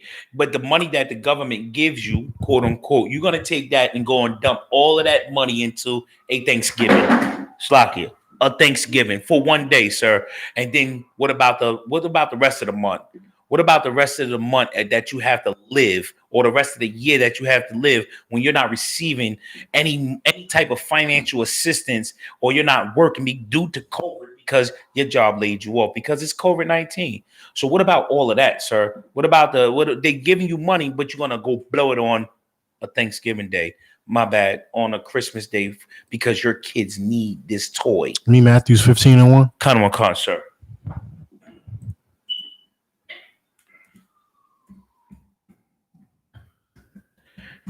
This is the book of Matthew, chapter 15, verse 1. Or Akim have it. Then came Slakia, sir. Then came to Yahushua scribes and Pharisees, fake Israelites and Christians and people in the world, get which were of Jerusalem, saying, verse 2, why do thy disciples transgress the tradition of the elders? Good, real. For they wash not their hands then when they eat bread. Read 3. Come on. 3. You don't wash your hands when you eat bread. When you go to Thanksgiving, like I remember, I used to try to steal food out the pot every year. Right. Every year I was trying to steal food out the pot. Every damn year. I really just wanted I wanted what I want. I wanted the mac and cheese and the turkey. I wanted the skin before it dried the hell out. Got all nasty. I wanted the skin. I wanted the top of the turkey. I wanted the leg and stuff sitting in the juice and all that loveliness. Right. I wanted that. I just wanted to pick at it and wouldn't let me pick at it. You ain't wash your hands. Well, I was always outside, never in the house. Coming inside, running in. You ain't wash your hands. You can't touch that. I'll go wash my hands and take a piece of the turkey. Good. But he answered and said unto them, why do ye also transgress the commandments of Yahweh by your tradition? You worried about I ain't wash my hands before I touch the turkey. Why'd you cook the turkey? Right. Why'd you cook the turkey? You gonna go to Thanksgiving, your mothers, your aunts, all those whores in there, those damn heifers in there. You're gonna be up in there running a damn mouths, talking all types of gossip around the table, turning you into a little woman, because you just be sitting there soaking it up. As a child, you just sit there and soak all that up and become a little woman. Right. Become a little woman. Now you all around the table, just listening to them run their mouth. You go try to pick in something. Hey, boy, you wash your hands. God is looking at them as hypocrites. You were trying to make sure somebody washed their hands before they touched your abomination meal. You worried about if I washed my hands before I touched your abomination meal. Please. Right. Please. You should have never made Thanksgiving. The nerve you have. You can't eat it before 6. You can't eat it before 3. You gotta wait till everybody else is there. You worry about manners. You worry about manners. Manners. It would have been real nice if you had manners towards the Most High and you never made the damn food. It would have been real nice if you had manners towards the Native Indians who protected you while we were slaves. It would have been real nice. Right. If you had manners and never made the damn meal. It'd have been real nice if you just remember, just maybe connected the dots that coronavirus is going on and Thanksgiving is coming up. It's not, if it's not bad enough, I'm celebrating the death of a nation of people, the attempted genocide of a nation of people on this day. They also was eradicated by smallpox. They're trying to eradicate us with coronavirus. Maybe I just shouldn't celebrate Thanksgiving. No, that does not cross your mind. You know what crosses your mind? The stuffing needs more onions. The stuffing needs more onions. You didn't make the bread right. You didn't trim enough of the crust off. You are still concerned with Thanksgiving. This is why nobody takes a march serious. Nobody cares. Break as many Prada store windows as you want. Run in Lacoste as many times as you want. Please. Like, please. Take all the Adidas sweatsuits, please. Like the boosters was out here running crazy. They was out here running crazy, selling everything because they stole everything. Right. Oh, we have power because we broke in the stores. Yeah, that's exactly why they didn't protect their stores. It's not at all because they have insurance on everything in there. Of course, that is, and that's what they pay for. I pay thousands of dollars a month to protect all this merchandise. If it gets stolen, I get it replaced for nothing. I get a check for it. They were stealing from their own stores. Yes, they were. Yes, hiring people, steal $800,000 worth of merchandise. I'll give you 20 grand.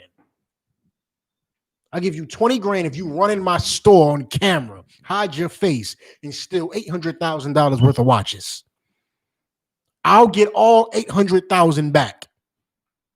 Then I'll buy those back from you for a fraction. I just came up like a mil, some change. 800,000 in new watches. I get to sell these old ones again. Make about 600 profit off it, 500 profit off it, whatever. Nobody takes us serious. Right. Because when it's time to stand, not when it's time to march. When it's time to stand and tell your oppressor, I'm tired of the holidays. I'm tired of it. Every damn year around this time, what happens? You know what's so powerful about Trayvon Martin being killed? He was killed around this time. It was November-ish or some crap. No, it wasn't. It was February. Salakia. I'm thinking of somebody else. It was February when he was killed. Because he was killed around the Super Bowl. He was killed around the Super Bowl. Other boy, Slakia, sir. Trayvon is the one with the hood, right? With the Skittles. Skittles, right. You thinking about the It's too many, sir. I know which one. Don't worry about it. Don't even worry about the other guy. There's too many. It's a shame. It's really a shame that the name doesn't just come to your head like that because we always die. Right. It's a shame. It's sad. It's very sad. But we don't care. We don't care because when it's time to stand, we sit the hell down. Like we marched and looted. We looted for George Floyd. We looted. We were so upset. We looted, right? We looted. Okay, we looted. Then time comes around for you to stand again for your brothers in Thanksgiving, and you sit down. We're inconsistent. We are wildly inconsistent, and that is why we fail, and that's why our oppressor don't respect us. We don't want the oppressor's love. The oppressor doesn't respect us. Do you understand that? Sir. He doesn't respect. I want respect. I'm an adult man. You're gonna respect me. I don't want you to love me, please. Why do I want you to love me? I have women for that. We have brotherhood for that. Why would I want the oppressor to love me? Just move your stuff out that chair right there. Move that stuff out the chair so you can sit there. Give me Romans 14:5. This is a holiday for frauds. You understand? Frauds. If you are a fraud, you celebrate Thanksgiving. You're so damn hungry, you eating L's all the damn time. Romans 14:5. Romans chapter 14, verse 5. Take the microphone. Take the microphone out. Son. Wait for the option. Got it? They got it. Come.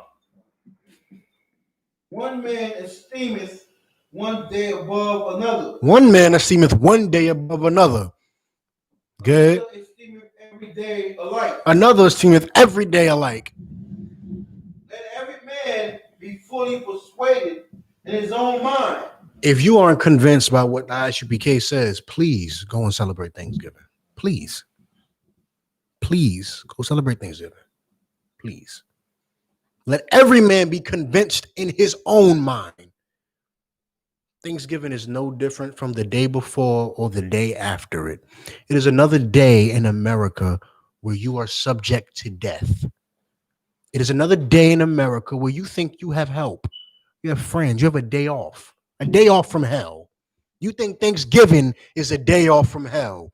Thanksgiving is not a day off because they give your kids, and there is so much brainwashing. They get your kids out of school. If you work a regular 9 to 5, you're getting out your 9 to 5. Or if you still got to go to work, you're getting overtime and double and holiday pay. And all. They make you think that this is a woosah moment. This is a relaxed moment. Thanksgiving is no time to relax. Thanksgiving is a time where you should realize you would dare bribe me with a turkey. I'm a man. You're going to bribe me with a turkey. If you are a woman, you should have pride as a woman of the Lord, as a woman that is an Israelite, and say you would bribe me with a turkey? With a turkey. Right. You didn't have the decency to say every fourth Thursday of November, we're going to give every black person a $10,000 check. They ain't even bribing you with money. They said every fourth Thursday, we're going to take half off the turkey and ShopRite. And we go bananas every damn year. We go crazy and we forget. What they play football. Oh, good God. What's the famous one? I think it's the Lions and the Packers. They always try to play on them. You know what I'm talking about, on Thanksgiving. Yeah, and Dallas, America's favorite team. America's favorite team. You understand? They try to put all of these damn football teams in front of you on Thanksgiving. I done you? Nah, Nabaya.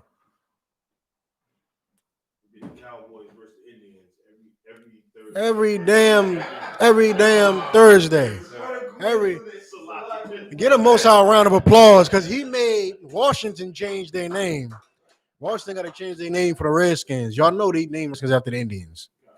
So they made them change their name. Up until then, it was most definitely out of the NFC East. If anybody from the NFC East played on Thanksgiving, it was the Cowboys and the Redskins. It was most definitely them, good? Yeah, they're the Washington. I don't want to stay on that too much, but they're the Washington football team now. Until they found another name, because they was running around, and then that's another little trinket, little quarter for your troubles, little quarter. It don't erase the treaties you broke.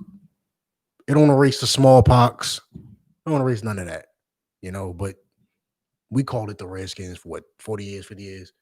Here. Just throw you a little something on the side. So that's the same thing like putting what's her name? What's her name? Did the slavery? Harriet Tubman and put on a $20 bill. Yeah, and they redacted it. Pacified it. Right, but they redacted it. They said never mind. They said never mind. Yeah. Somebody elected now, so no, this was before that. They said never mind. They was like, we was gonna do it, but nah, I can't do that. Yeah, nah, they did not. Let me tell you something. Give me what if I miss it? Too much power. Dang. Give me Matthews 4:4. They don't want to stare at you on the dollar all the damn time. This is the book of Matthew, chapter 4, verse 4. Oh, I can even have it.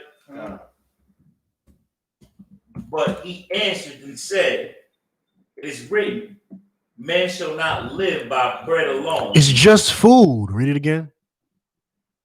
Man should not live by bread alone. But I mean, it's just food. But obviously, the Most High doesn't care. Obviously, Right. You shall not live by bread alone. You'll be all right if you just didn't go to your family's house next Thursday. I promise you're gonna live. You might be accused of being a devil worshiping, blood spilling chicken drinker, but you'll live. I promise. I promise you'll live. Good. That won't be what kills you. Right. Perhaps the ham would. Perhaps the ham would. Perhaps. But by every word that proceedeth out of the mouth of Yahweh. What's more important than that turkey for dinner? You don't like Thanksgiving. I don't know if this tradition in every black household, but it's kind of tradition that you don't eat until Thanksgiving, like until the food is done, so you can gorge yourself, so you can sit there and just take your stomach and sit it on top of the table and just measure who ate the most abominable dish. You don't live by just that salagi. You don't live by salagi. You don't live by just that bread alone. You live by the word of the Most High. You understand? The word of God is far more important than that food you stuff in your mouth on Thursday. And God said you do not celebrate the genocide of Israelites. Right. You don't celebrate the genocide of Israelites. You so damn sensitive. I'm talking specifically to black people right now, to so-called Judites. You so damn sensitive about slavery. So damn sensitive. Somebody mentioned slavery, they a meme, and you all over social media like you're outraged. Yeah. You all over damn social media. Well, why do you care nothing about the people who protected you during slavery? You're so damn sensitive. So damn sensitive about it. But this day comes around every year. Every year, and you're insensitive to the people who protected you during slavery, who made you chiefs over their tribes during slavery. Because you are insensitive towards you. You hate yourself. I'm gonna put it like that. You hate yourself. But you love Massa. You love your daddy. That's who you love. You love your daddy. Your daddy said, yes, they saved you from me. Yes, that's true. Now I want you to celebrate how we murdered them every year and how we lied to them and how we made a trail of tears. Trail of tears. You know what the Trail of Tears was? That was not actual tears. It was miles long blood drops from Indians walking. What was the two states? From somewhere to Oklahoma or Oklahoma to somewhere. Walking miles. Miles. Just walking. Of course, the devil's on horseback. Walking miles. The Trail of Tears was not Indians crying. Please. Please. It was the blood from our feet. The blood from the lashes on our body. Right. Created a trail of blood. They say to this day, the ground still cries. I remember distinctly, they had some damn hurricane down there in the south, and it followed the Trail of Tears specifically and smacked dead to the middle of white people. Smacked white people. This is about 2016, 2017. You follow the Trail of Tears, whatever little path it took, the hurricane is going like that and terrorized white neighborhoods until it fizzled out. But you think you should celebrate Thanksgiving. You got something to say, Kashak? Come on, sir. I didn't realize how evil these bastards was, sloppy, sir. I have a saying for a lot of my family who start saying stuff about the truth, and I say, yeah, I'm in a cult, but they teach you not to lie. You know that thing that you do that you call a little white lie, that thing that you tell your children on Christmas morning that Santa Claus came and put the presents under the tree, that little white lie. In the scriptures, it says, thou shalt not lie, period. Little white lie. What does that mean? I didn't realize how evil these bastards was on Thanksgiving. That's a whole gluttony. It's another sin that we don't even pay attention to.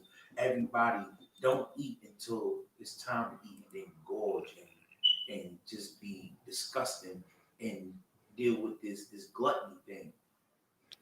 It's heavy. I didn't even realize that until you just said it, and it just made me think about that. We do. I was with that family. That's from that family that we don't eat the day before. You know, you don't eat that morning. You don't eat breakfast. You don't eat no breakfast. You just wait till that big old turkey done. And then you gorge yourself with all the food.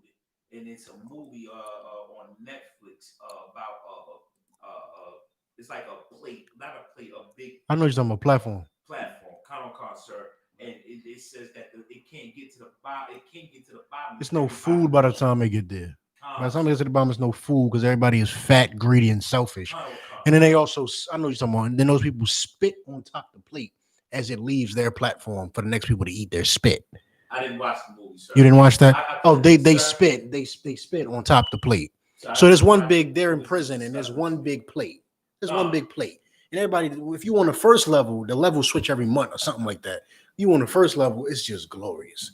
You know, you got a whole fresh cake and various meats and just everything you could imagine. And then Akim, rise. Just everything you could imagine. Right. And then all of a sudden, by the time, when they done eating for no reason, they spit on top of the food. And it's about 300 floors. So by the time it reaches you on the 70th, there's barely food. It's all bitten into because they give you about 5 seconds to eat. Literally. So the plate, it stops, boom, one big plate. You all gluttonous, and then it drop down again to the next level. As it's dropping, you try to chew and eat. You got to spit on top of it. By the time it reached the 70th floor, you done ate 69 people spit. This is a disgusting movie that Kashak brought up in reference to Thanksgiving, how Thanksgiving is gluttony. Right. So I know what you're talking about. That, yes. And they spit on top of the food and they eat and eat. Right. I'm gonna have to watch it now, sir. I would advise you don't, but if you want to, go ahead. If you want to, go ahead, please. Please go ahead. If you want to. But somebody give me Malachi 3 and 6. No, I was gonna talk about the Trail of Tears. It said it went through 9 states. From Illinois to I don't remember Oklahoma for. Illinois to where? They gave a list of states: Alabama, Arkansas, Georgia, Illinois, Kentucky, Missouri, North Carolina, Oklahoma, and Tennessee. Yeah, so we just walked through there bleeding. Just walked all them states bleeding and dying, gathering more of us as we walked along. Yeah, to replenish the ones we lost.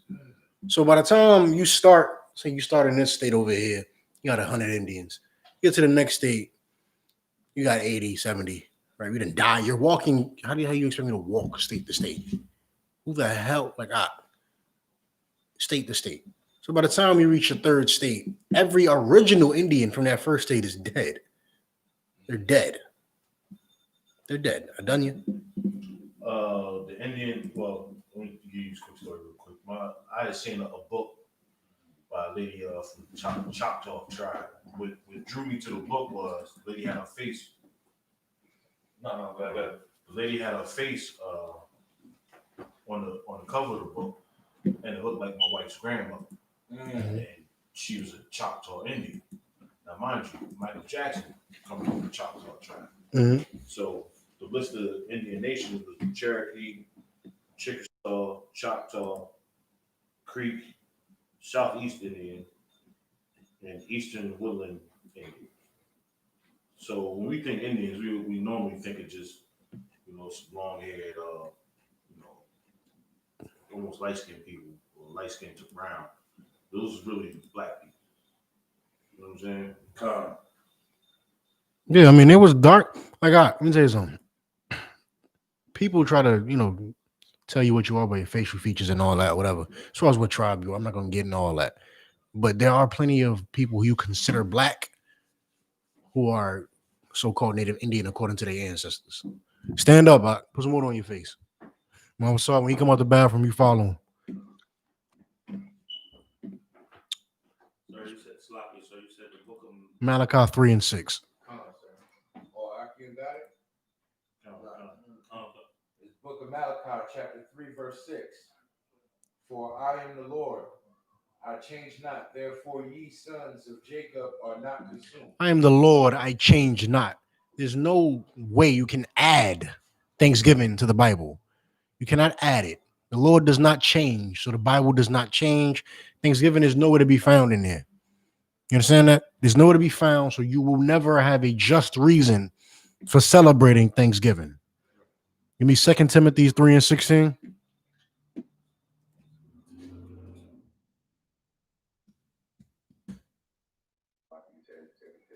3 and 16.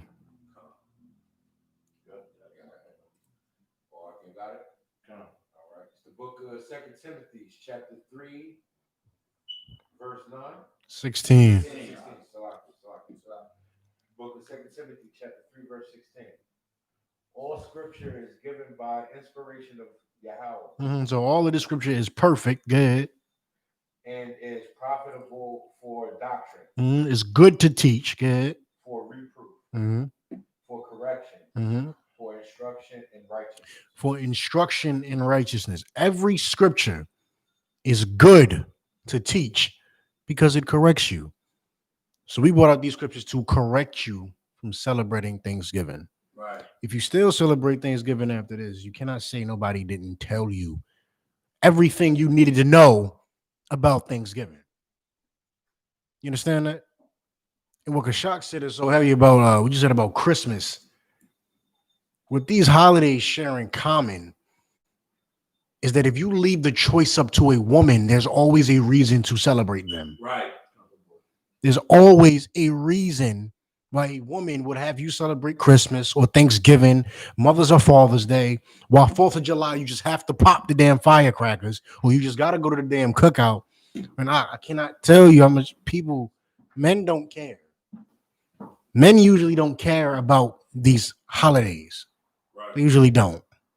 You understand? They usually don't. Now, I can't speak for, today. I can't speak for today.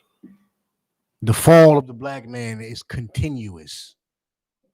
So today it's even worse. So today a man would be convincing a woman why they got to do it for the kids and all types of buffoonery. Right. But usually it's your woman convincing you that Christmas is good for the kids.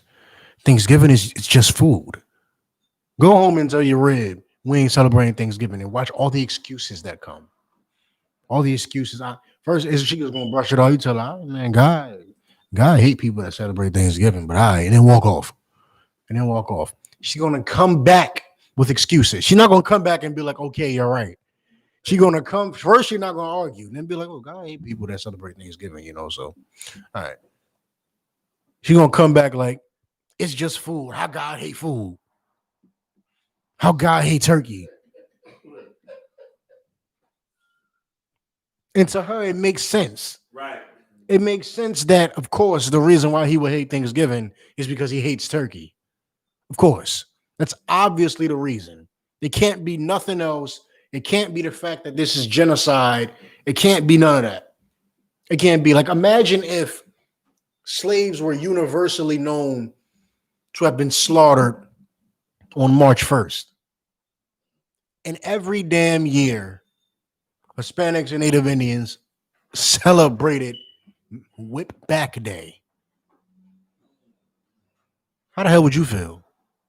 How would you feel? And on that day, and what they said the pilgrims celebrated by eating. They lied. First of all, they taught your children that they celebrated together with their unity, Right. by eating turkey and stuffing and cranberry sauce. And then they told the truth and said, well, we killed them. And then we celebrated by ourselves and ate turkey and stuffing and cranberry sauce. Imagine if, they just celebrated on that day and they just cooked chitlins and collard greens, and put the neck bone in there and all that. No cornbread, pig feet, hog jaw. Imagine that's how they celebrate Whitback Day. Whitback Day. You'd be a horrible mess. You'd be a sniveling, crying, drooling mess. How could somebody celebrate slavery? How could you? You're celebrating slavery next Thursday. That's what you are celebrating. Israel is all for one, one for all. You were slaves during that time. They were slaves during that time. We tried to help each other, but now you don't care. Because now you got all the damn MK watches. You got all the Movado watches from looting during George Floyd in the summer. So now you like, I'm getting this money. I don't care. We're going to go celebrate. Kashot. Like I said earlier, I brought up about not caring about, your brothers and stuff and being weak. I was telling young man Robert yesterday actually about once you know something and you learn something, you just brought it up. If you still celebrate Thanksgiving, knowing the truth about it, if you still celebrate Christmas and all these other holidays, knowing the truth, then you're just being weak. And I was just explaining to him. Being past a week, you're being hateful. You're being hateful. You hate when you wake up in the morning. You hate what you see in the mirror. You hate what you see in the mirror. Like it's no different. Like let me tell you something. It's no different from when you wake up and decide you want to rob somebody, or if you're in a gang, you decide you want to kill somebody. You wake up and you hate what you see in the mirror every day. Right. You hate that. We're all the same. We're all in the world. We're all sinners. We're all black men, Hispanic, Native Indian men, women. We're all sinners. We wake up in the morning and we hate ourselves. That's it. That's all it is. You think it's so much different. You think it's so different because it's a different language, and you like you said earlier, this one is known for straight hair. This one is known for kinky hair. This one is known for long, but at the end is curly hair. And, right. Okay. Yeah. That makes us so different. Very different. We just light wears away. When it comes to your oppressor, though, your oppressor is literally the opposite of you. But y'all, we just so close. We so close, ain't we? We so similar. So damn similar. We're brothers, Jacob and Esau. Right. I understand. Believe me, I understand. I do. I really do. It's just that I care about the people who never betrayed me. Forgive me for not caring about the people who murdered me. Please forgive me. Please. It's hard for me to care when I know you murdered me. You understand that? You may not know who you were in the past life, but imagine this. You know that your people were murdered by this people. So consequently, you were murdered by the people you're looking at. Right. This is your murderer. This is his holiday. I'm going to learn to love him because, forgiveness, strength, forgiveness. That's what Black Lives Matter is all about. That's what Thanksgiving is all about. Coming around the table and sharing or conquering your differences over food. No. Right. I want war. I want war. I want war. I want war. I don't want peace with my enemies. I don't want peace. I want war. The time for peace is not nigh. It's not now. It's not now. You don't get to declare peace after you just murder me without a fight for 500 years. No. Now it's war. That's what's called war. And because you killed my brothers, I really want war. Right. And because you confused me to celebrate it as a holiday that proves I love my brothers, I very much so more want war. You understand that? They confused you into thinking that this holiday means you love family. When you are celebrating the murder of the only people who tried to help you while you were shackled. This holiday is not about family. It's about being a traitor. Ask Martin Luther King what they do to traitors. Headshots. Headshots on balconies. Brains hanging over the metal. Headshots. You understand that? That's what they do to traitors. Me, First Timothy's. I think I had y'all there, right? Second Timothy, sir. No. 2:15. Okay. Second Timothy 3. Where I had you at? Give me First Timothy's 4. 3.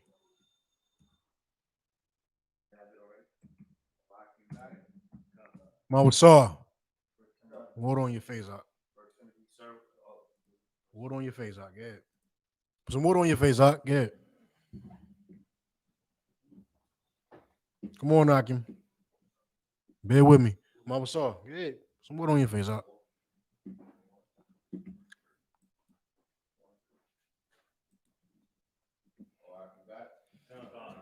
The book of First Timothy, chapter 4, verse 3. Forbidding to marry and commanding to abstain from meats which God hath created to be received with thanksgiving. Well, that's it. Stop. That's the end of the scripture. That's it. We're all going to eat turkey next week because obviously it said everything that the Lord sent out was to be received with thanksgiving. Thanksgiving's in the Bible. So obviously go eat turkey. Obviously go eat turkey. I'll save y'all the time because it's over the time limit. I did have an excellent little whatever for y'all breakdown. This is the New Testament.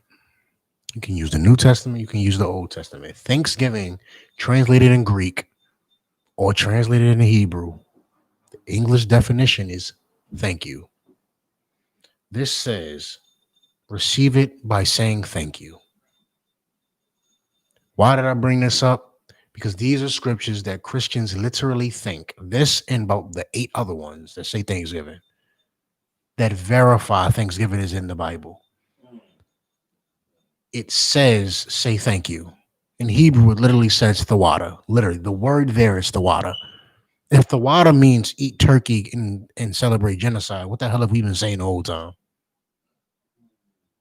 The Greek literally translates to thank you as well. If you think we don't study, the Greek translates to thank you, directly to thank you. Because this is the New Testament, so it's written in Greek. Well, look up Thanksgiving in the Old Testament. It literally translates to thawada. Thanksgiving, giving thanks. Thank you. That's it. As long as you say thank you, it's fine to be received. This is in no relation to ham. No relation to ham at all. As long as you say thank you, something is good to be received. And God have created it to be received with thanksgiving. That's all. Somebody give you something, say thank you. Say the water. That's it. That's all they're saying. Like, this is manners. How could you twist manners into celebrate genocide? You twist me telling you thank you into me giving you the green light to celebrate genocide. What the hell? We are not the Christian church. The Christian church has no manners. So they can't possibly read this and say, oh, this is telling me to be thankful for what I receive. They read this and say, well, obviously, this is co-signing genocide. Obviously. There's no other thing this could possibly mean. Read the next verse. Now we're going to get into your lovely ham. There's a little more to the verse. Yeah, go ahead. Which God hath created to be received with thanksgiving of them which believe and know to be true. Which believe and know the truth. Good. Verse 4.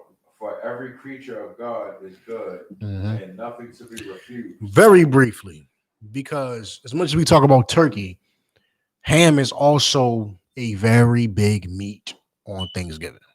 As much as we talk about turkey, every creature of God is good and nothing to be refused. Read on. If it to be received with thanksgiving. You read the Bible, you understand the Bible, and you know the Bible does not contradict itself. Obviously, what is this saying? It's saying that every creature that God made is a good creature and is to be received in thanks to the Most High. Nothing to be refused. This is talking about eating. So what is this? What is it talking about? It says every creature of God is good. So why did we spend 15 minutes earlier in class describing why you cannot eat shrimp? If every creature of God is good, shrimp is a creature of God. So is pork.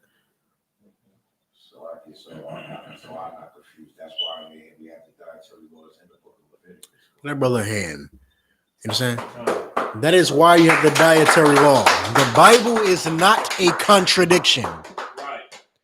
Every creature of God is good and nothing to be refused if it be received with thanksgiving. If you give thanks for receiving it, would God ever give you shrimp? That's the very easy question you ask here. Would God ask you to eat shrimp? What's the proof? Give me one. If y'all can answer this, what I'm thinking, even if you just answer what you're thinking, that's fine. If y'all can give me what I'm thinking, y'all on the money, yeah?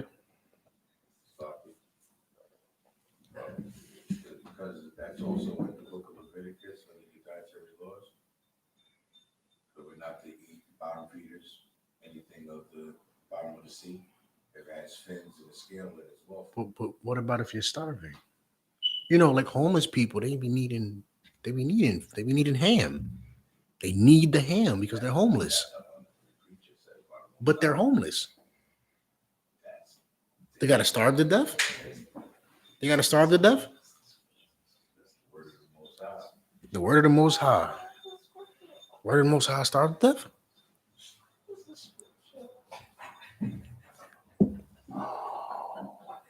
How about those brothers who got their tongue cut out because they refuse to eat pork? Right. Right. The wild. They refuse to eat the pork. And their mother, give me that. This is gonna be my last one. Let me pull that. Hold on. Yeah, Kashak. Let me pull this. The 7 brothers who went to the king. They went to eat the king's meat. Mm-hmm. And the brothers got killed. And then the king said it happened so many times that the king went to the mother and said, "These are your last sons. Tell them just eat the meat." And they said, and she was a woman of the Most High, and said, went to her sons and said, "Sloppy, I'm layman's terms. Don't eat that. Don't eat that meat. Do what you do." She was happier to let her sons die by not eating pork than to defile themselves and live. Right. I'd rather you starve to death than stuff your mouth with pork. And I'm very serious. If you were stranded in the middle of nowhere, you're stranded in the middle of nowhere with no food source, no berries, no plants, no meat, no clean insects, nothing, then the report that should come back is that you died keeping the law. The report that comes back should not be, "I survived." Damn, how the hell you survive out there? I had to eat this, man. I saw this wild boar out there. And when I seen that wild boar, I killed it and I cooked that pork up, sir. But I'm here and I'm alive. So that count for something, right? No. They don't count for a damn thing. It doesn't count for anything. And that woman was happy. She was happy. She wasn't happy they were dying. She was happy that her sons decided, well, I could live and eat pork. But I'll be back anyway. So, what the hell? Do what you do. Do what it do. Cut my tongue out. Do what it do. Kill me. Because I know I'll be back. You understand? Right. I'll be back.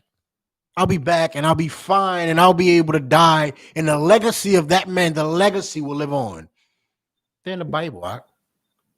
They're in the Bible. They had every man in here trying to figure out what the hell I was talking about. They're in the Bible. Right. All because on their deathbed, they said, look, you'll live if you eat this pork. I'll die. I'd rather die. But Thanksgiving come around and you voluntarily eat pork to celebrate genocide, spitting on their memory, spitting on what these brothers did, spitting on what their mother did, how she watched them get murdered in front of her. Looked at it. Just watched it. Just watched it. Kashak? Integrity, sir. That's what I have to say. That's what it is. It's integrity. Strong integrity. Yeah. For their people. Yeah. Like, You don't have any. one more Yeah. it's on topic. Wasn't it one of the 12 that was in prison and they was trying to feed him pork or something? I'm not sure, sir. I don't want to be wrong about it, but I believe You might be confusing. You confusing Daniel, I believe. You're confusing Daniel. I believe it wasn't pork. Daniel said, if you feed me and my men only fruit, I will come out looking better than all of you meat eaters. Why did Daniel say that? Daniel said that because it is known that eating meat is good for you. Hand me my laptop right quick. Mawasar. Hand me my bag. I need that charger for this die. Thought I was gonna make it through class. It is not. Good. Somebody else want to say? The top of First Timothy 4. Can I read? Read. Now the Spirit speaketh expressly. You said first. Hold on. 1 Corinthians. What you got to announce where you at though? Timothy. 1 Timothy. Sorry. Go on, get it. Just, Oh, the first one. Good. I get it. Now the Spirit speaketh expressly that in the latter times some shall depart from the faith, giving heed to seducing spirits and doctrines of devils, speaking lies in hypocrisy, having their conscience seared with a hot iron, forbidding to marry, and commanding to abstain from meats. So at the beginning, it's basically saying that you're going to be taught lies. Like you're going to be taught lies and be. This is talking specifically to brothers who leave the truth. So you leave the truth in the latter time shall depart from the faith, right? Giving heed to seducing spirits, meaning, like with all these other groups, there's something they didn't like that the seven heads or Commanding General YAHANNA was teaching, and they left. You understand? They're like, oh man, but I want to do this, but they saying it's a sin. So I'm going to follow everything else, but I'm going to go over here and do this. That's basically it. I like white women. I believe that concubines could be any race. So I'm going to go over here and make my own thing with concubines. I could have all the concubines I want, and they could be whatever. They depart from the faith, listening to spirits, demons, doctrines of devils, speaking lies and hypocrisy, having their conscience seared with a hot iron. Meaning they're like, your conscience is like, you know what your conscience is. You're right from wrong. You're doing something messed up. It's seared with a hot iron. It's like mental illness. Branded. Right. It's not like being branded like a mark of a beast or like that. It's like your conscience, your conscience being seared. Yeah, being seared with a hot iron is basically like your insanity. You know what I'm saying? It's like insane, like your brain's burning because you were in the truth.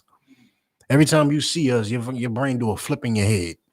There's a flip because you know you're tripping. You are. Last thing, then we'll wrap this up. It's like 9:30. Good. Kashak, you hear what I'm saying? No, Slag, I have to go. But We're wrapping up right now. Come on, sir. I can be patient. Yeah, God, no sweat. I mean, that's it. I had a whole Cornelius breakdown, but we're not about to get to that. That's yeah, I know. No, I'll bring it. I covered Thanksgiving because this is the mandatory class. But I could cover it again like Monday or Wednesday or something. Or just that part, because that's the rest of my thing. I had Cornelius. That's it. So I just wanted to say, was Peter thinking that he was some type of house nigga or something? Who, Cornelius? Trey's like, I don't like house niggas. I can't stand them. Nah, it's not. He's more so, he didn't believe that Cornelius could even be in the truth. Cornelius was not from Jerusalem. Right. So he didn't even believe, like, it had nothing to do with, like, whether or not he was really going to put work in or whether or not he was really out there like that. It was more like, I don't believe you could even be, good. Like a traitor to his race. Not a traitor, but at this time, you understand, the kingdom was split, even though Christ came to unite them. I'm gonna get into it briefly. Because Shaka, if you got a rule, I'm only gonna take 5 minutes on this. Give me Acts 10. 5 minutes on this. Matter of fact, give me Acts 11. I'm gonna give y'all the backstory, and then I'm gonna read y'all the solution that he got. I'm gonna tell y'all the backstory. So Cornelius had a vision where all types of meats came down from heaven. All types of meats. The Most High led him somewhere. All types of meats. Peter, yeah. It's like Peter had a vision where all types of meats came down from heaven. All these meats is in front of him. He said, "Eat." What is it? He said, "Eat." 11, He said, "How?" Just 11. Hold on, right now. He said, "How should I eat when I've never eaten an unclean thing?" Meaning, because it's everything is everywhere. So everything's shrimp heads, beef heads, pork heads. This is vision though. Came down. He said, "Now eat." He said, "How should I eat when I've never eaten anything unclean?" He said, "Eat." Blah blah blah. All right. He says it 3 times. Takes the plate. He takes the food up. Boom. The vision's over. He runs into Cornelius. He gets to rehearsing the acts of what happened during his vision to somebody else, to other people. Listen, to other listening disciples. Right. So give me Acts 11.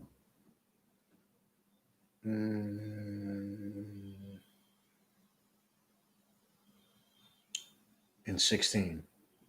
The book of Acts, chapter 11, verse 16.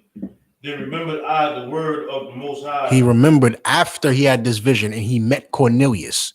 He met Cornelius. Then he questioned whether or not Cornelius could he be in the truth? Because he was part of the Italian band. I mean, he was from Italy. You understand? He was not in Jerusalem or from Jerusalem. Get it? How that he said, John indeed baptized with water, but ye shall be baptized with the Holy Spirit. John cleaned you with water, but your cleaning shall be of the Spirit. The will of the Father will clean you. Get it? For as much then as God gave them the like gift as he did unto us. Meaning he gave them the same gift he gave to us. The gift of what? What gift? The gift of Christ dying so they can come back. Right. At this point, the Most High threw everybody away. First, it was just the northern kingdom. Then it was also the southern kingdom. You understand? Akim. You understand? Then it was just the southern. It was just the southern kingdom left. Then we kept sinning, so the Most High threw us away. Meaning Judah, Benjamin, Levi. Right. He threw the southern kingdom away. Right. Read on. Who believed on the Mashiach Yahawashi. Who believed on Yahawashi Mashiach. Mashiach. What was I that I could withstand God? Meaning, as much as, and Peter had a problem. Peter was the head of the nation. Peter was the head. Peter was the highest ranking general. Paul had to step to him like and check him as a father. He had to come to him and talk to him like a father, because Peter was sitting with the northern kingdom, because he knows Christ came to save them too. So he's sitting with them, he talking with him, he eating with them. But as soon as brothers from Jerusalem come, man, like, you know what I mean? Like a poser. You know what I'm saying? Like a poser. Like, you cool with this crowd and this crowd, but this crowd is seen as corny or not accepted. Right. So soon as the cool kids come or the accepted ones come, man, why you sitting with them, man? I was clowning them just now, man. You know what I'm saying? It's like that. But Peter was the head of the nation. So Paul, of course, it's not actually how it went down. Peter's the head of the nation, and Paul he's like, you can't do that. You know what I'm saying? Paul had to come to him like, look, I know what you're doing. You can't do that. Right. You know what I'm saying? If you're going to sit with them and eat with them, like Christ did, publicans and sinners, sit with them and eat with them. It's not a sin. Right. It's the right thing to do. You understand? He said, what was I that I could withstand God? I mean, I can't treat them bad. I can't not accept Cornelius because he's from the Italian band. He's from Italy. You know what I'm saying? I mean, he was in the military in Italy. I can't not accept Cornelius. Cornelius is an Israelite. He follows the truth. It's not up to me who comes into the truth. It's not up to me. The Most High said they could come back, just like we come back. That's all there is to it. Read the next verse. Come. When they heard these things, they held their peace and glorified God, saying, Then hath God also to the Gentiles Repentance unto life. Then hath God also to the Gentiles granted repentance unto life. You don't read like a question, read like a sentence. Then hath God also to the Gentiles granted repentance unto life. Meaning after Peter came and testified that, him being the head of the nation, they all accepted it like, okay, so the Most High said that we can all come back. These Gentiles are obviously talking about Israel. We got no time to go into that. Maybe that'll be a class this week on the difference between those Gentiles and us. But these were us, and they saying that. So when Peter told the story, everything that happened between Cornelius and the vision and stuff like that, they like, okay, so everybody can come back. That's that. But he didn't look at him like a house nigga. It was more like, you can't even be an Israelite. You know what I'm saying? You can't be an Israelite, period. It's the same way as if you missed the Passover. You know what I mean? All right. That's it, though. I can't take no more comments, no more questions. I'm gonna answer them real quick. Young man Rob said in Isaiah 66:9 regarding the 2/3 coming back in 1,000 years.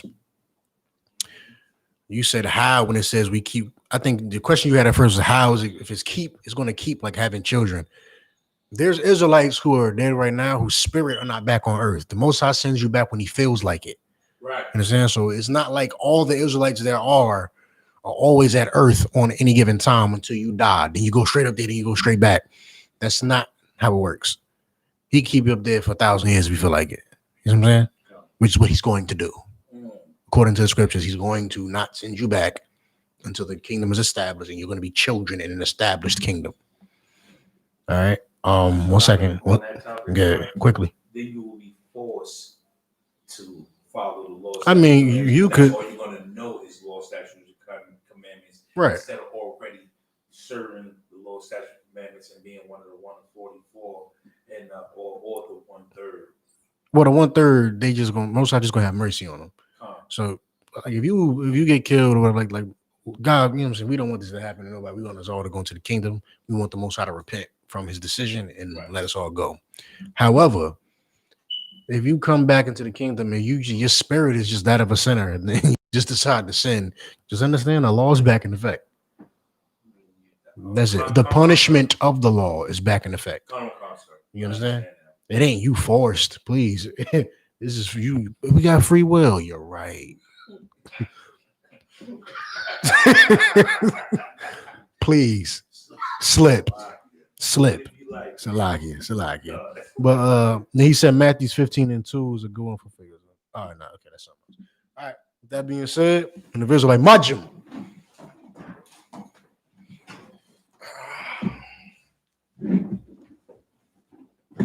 The Israel, we're going to 136. The Israel like Majim Shabbat.